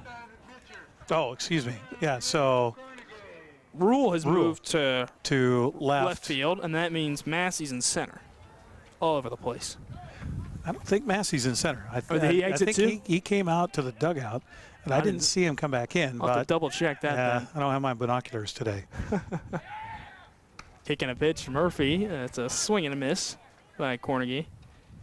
Batting with bases still loaded. 1 run in on the inning. Gonzalez, the RBI single. Fowler at second. Dean over at third. Here's the 0-1. Another swing and a miss.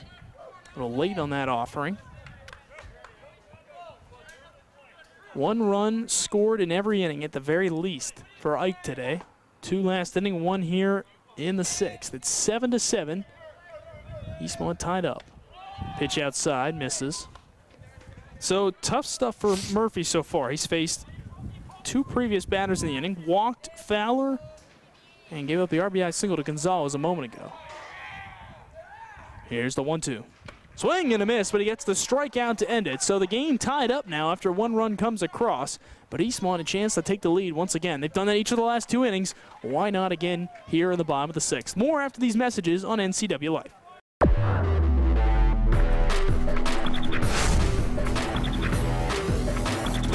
What's your Automocha emergency? It's a Frappuccino mocha with whip. The espresso shakes are my most favorite because I can get any flavor. Peanut butter chocolate for pita. Definitely the espresso shakes. My favorite is the mocha for pitas. A peach Red Bull.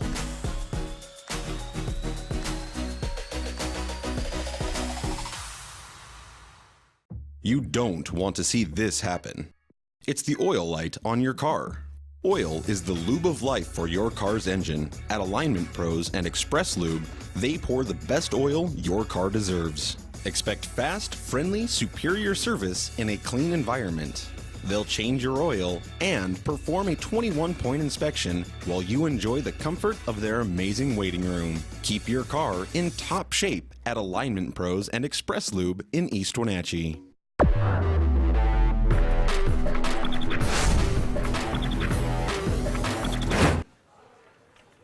Today's broadcast on the NCW Life channel is being brought to you by the Windmill Restaurant of Wenatchee, which prides itself on being a local legend for 80 years. The Windmill features slow-roasted prime rib, highest quality hand-cut steaks, and fresh seafood. Homemade dressings and pies are made daily and are the mainstay of this legendary landmark restaurant. The Windmill has a full bar and an excellent selection of beer and wine from which to choose. Call the Windmill today at 665-9529. Joel Norman alongside Eric Granstrom here at Dan White Field. And if you love back and forth baseball, you've got to love these last 3 innings, as Eastmont has scored all 7 of their runs in the prior 2 innings. And meanwhile, Eisenhower's been plucky all game long. But these 2 teams overall, just back and forth since the top of the 4th inning, it really feels like. Every inning so far, Eisenhower on the board. Eastmont nothing early, but plenty late. Tie game right now. They're looking to take the lead for the 3rd straight inning. Well, you said you like offense, Joel, so gotta love it. You must be loving this game right now. Gotta love it. Probably not too much more, though, at this rate. You get to a point where it's almost fatiguing. Taking a strike on the first pitch of the bottom of this inning is Kimmerly. And then Kimmerly entered this game a couple innings ago in place of Peyton Andrus. He takes a strike. First at bat of the day overall, leading off the spot of the 6th inning. Cornegie delivers and misses with a ball. I don't think we've seen a strikeout on 3 pitches yet today. I have to double check that. A lot of times these pitchers have been going outside, no matter whether it's been Murphy, Massey again, or Murphy again. Or McDonald. Or McDonald. We got the 3M reach here today. There we go. Pitch outside again. It's 2-2.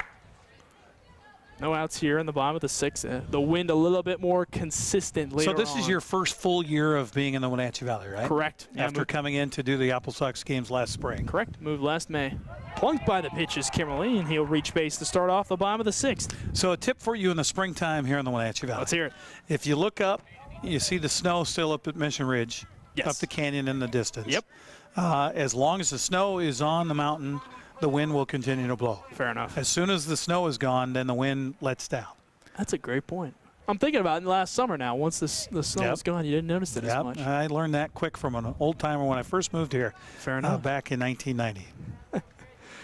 Up to the plate now is Jordan Singleton. Shows bunt, gets it down, first base side. Is that going to stay fair? Oh, no, the grass pushed it out. You know, this is some thick grass here at Dan White Field. So if that one was going to stay in the grass, you would have known. But that one quickly rolled, and once it gets that, it's almost getting so much momentum from how thick and high up that grass is that it's going to pick up more and go over the line. It's like bumper ball going down the baselines here, and just didn't have enough English to squirrel in the dirt and stay on the fair side of that chalk line. It did not. So the at-bat continues. Third baseman Hoff is in, expecting another bunt, which is shown. Can't put it down. Pop throw to first is not in time. Didn't even see a safe signal by the umpires there. Corner gate pitching with Kimmerly at first, who he plunked to start off this inning. Singleton doubled in a run in the 4th inning and grounded out back to the pitcher in the 3rd. In a 1-1 count. Swinging away, but fouls it off.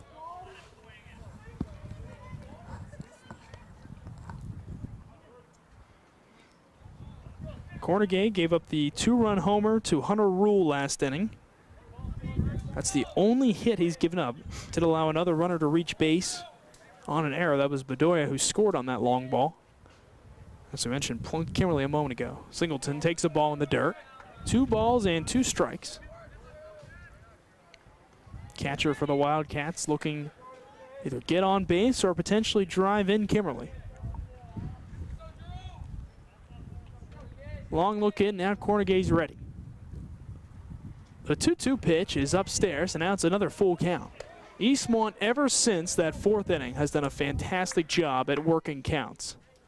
The run started in that inning, and I don't think that's a coincidence. 8 hits for the Wildcats, 9 for the visiting Cadets. That swung on. Good contact. Fair ball down the right field line, going toward the corner, rounding first and heading towards second, and now third is Kimmerly. Staying at first base on the single by Singleton, almost too hard hit, and good job by Gonzalez in right field to get to that one. So first and third now for the Wildcats with no outs in the inning. So Ike is going to play for the double play ball, rather. Meanwhile, a courtesy runner, rather, will come on. It's going to be Vinny Cortez in place of Singleton. Well, here comes Massey. He's got 2 aboard, and he's already got a 2-run home run in this game to help his own cause. So he can do it again here in the bottom of the 6th inning. Massey started this game on the mound, went to center field, came back to the mound, and now is back in center field. Fouls the first one away. You mentioned that home run, Eric. That was with 2 outs in the 4th inning. At the time, gave Eastmont the lead. They gave up the lead. Then they got it right back the next inning, but now it's all tied up.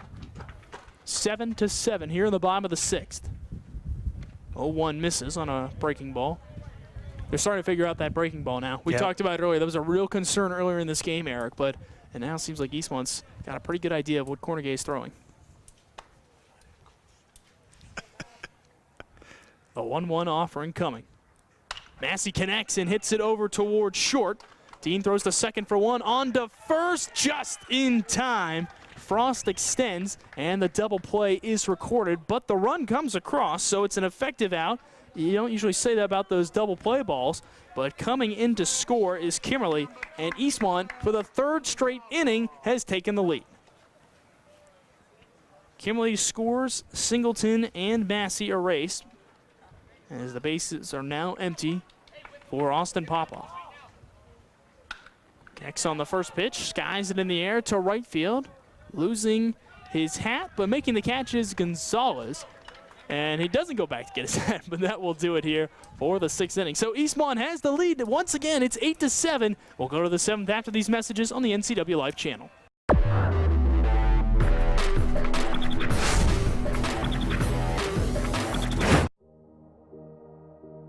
Hi, I'm Kevin Prosser, and this is my print shop, Color Effects in Cashmere. Color Effects offers screen printing, embroidery, and digital printing on t-shirts, jerseys, bags, banners, signs, and more. With 30 years experience, you won't be disappointed with the quality and quick turnaround times you will get at more than a fair price. Please call Color FX.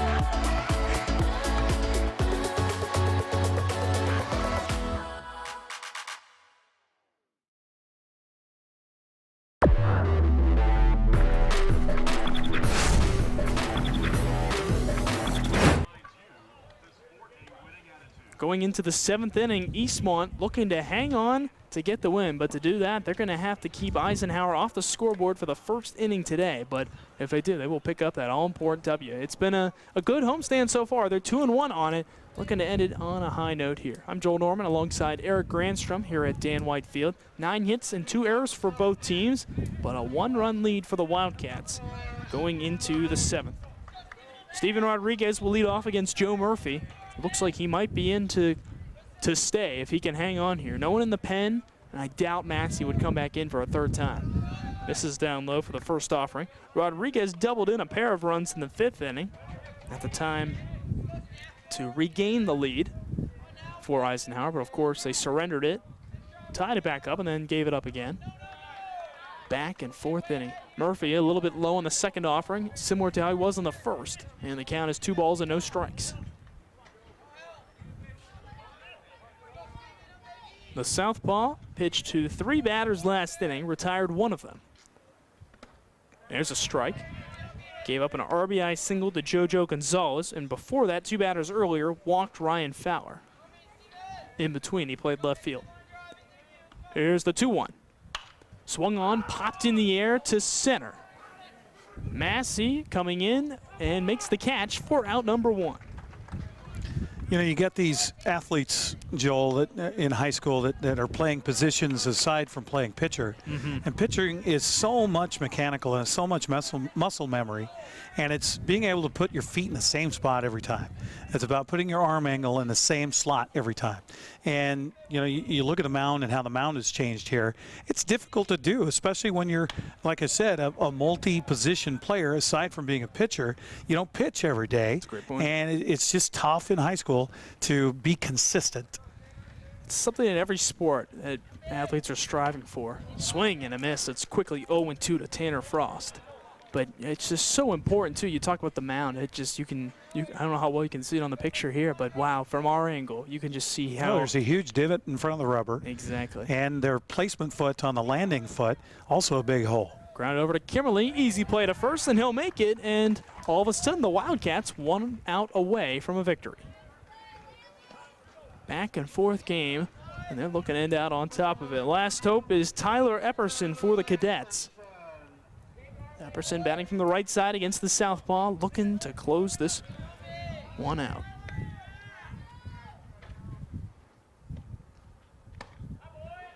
Murphy delivers a strike. If he does get the out here, he'll technically get the win, not a save, since he was the pitcher of record when he allowed a run to tie the game up. And then, of course, Massey grounding into a double play to give him the go-ahead run. And now Murphy's a strike away as it's quickly 0-2.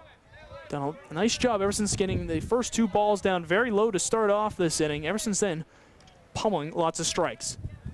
Here's the pitch. Oh, just missing. Close.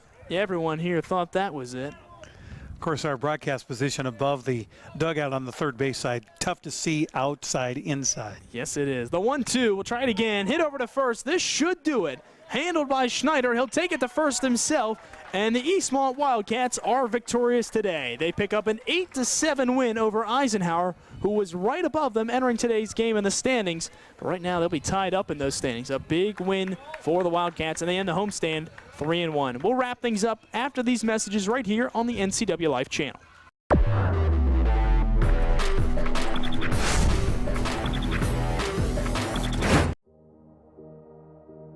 Hi, I'm Kevin Prosser, and this is my print shop, Color Effects in Cashmere. Color Effects offers screen printing, embroidery, and digital printing on t-shirts, jerseys, bags, banners, signs, and more. With 30 years experience, you won't be disappointed with the quality and quick turnaround times you will get at more than a fair price. Please call Color FX. At Harvest Valley Pest Control, we know you are committed to making your home and business a healthy and pest-free place. Hi, I'm David. Give us a call and we'll give you a firm price over the phone and schedule a time that works for you. We will do an in-depth 30-point healthy home or business inspection and craft a customized plan of action designed specifically for your pest issue. Give us a call or visit our website today.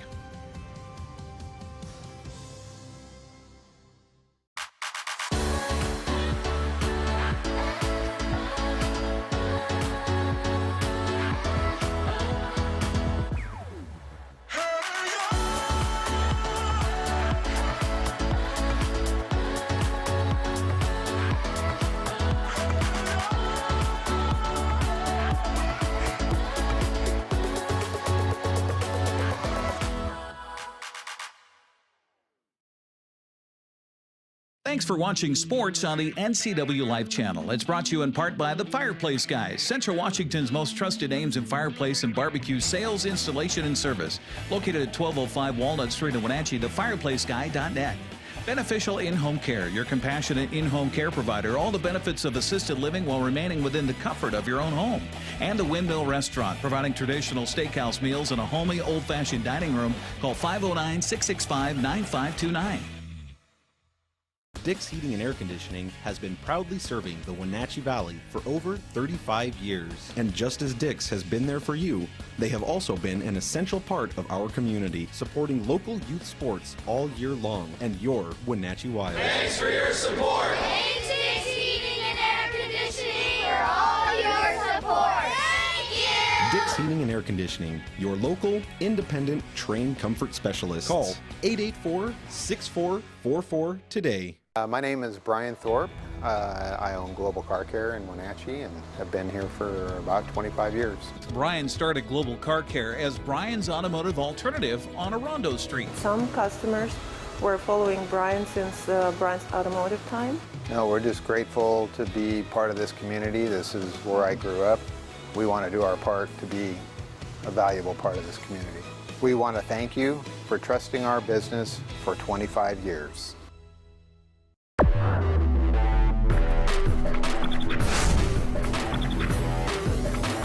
Eastmont victorious today over Eisenhower from Dan Whitefield. I'm Joe Norman alongside Eric Granstrom, wrapping today's game up. First, we'd like to thank our sponsor, One Way Construction. Founded in 2000, One Way is a premier custom home builder and construction company in Leavenworth, Cashmere, Chelan, Wenatchee, and North Central Washington areas.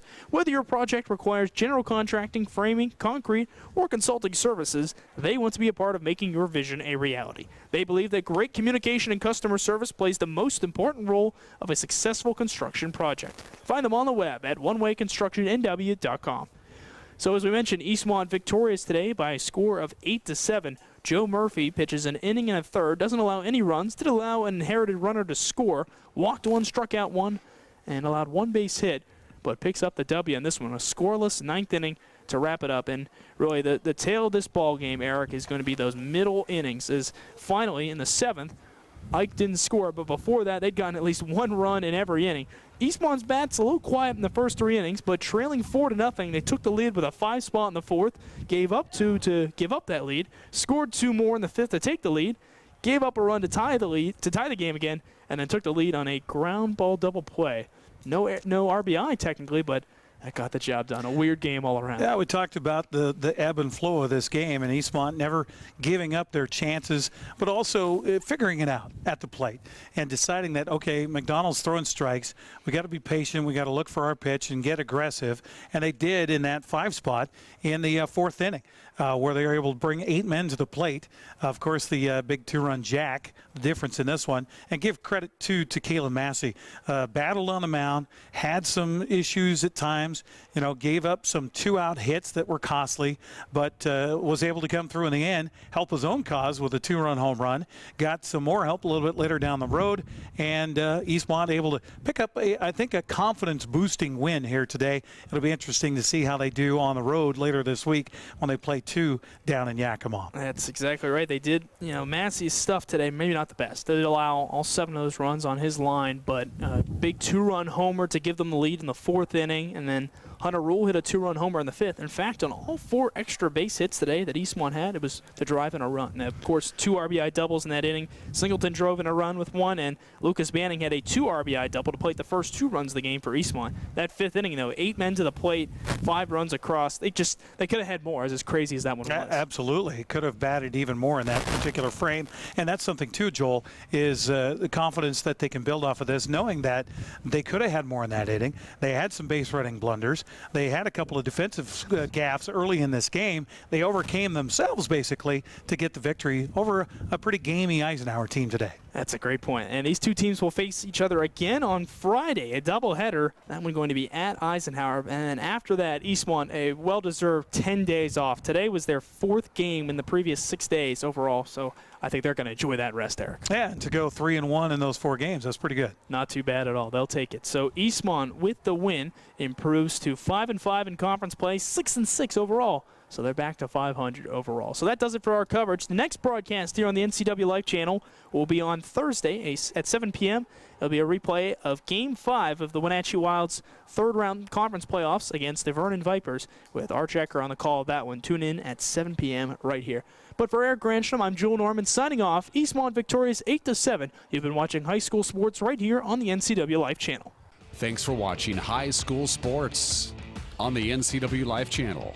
Today's broadcast of high school sports on the NCW Life Channel was brought to you by Alignment Pros and Express Lube, Auto Mocha, Color FX, Global Car Care, One Way Construction, Dick's Heating and Air Conditioning, Biosports Physical Therapy, The Windmill Restaurant, and Harvest Valley Pest Control. This concludes tonight's coverage of high school sports on your home for local sports, the NCW Life Channel.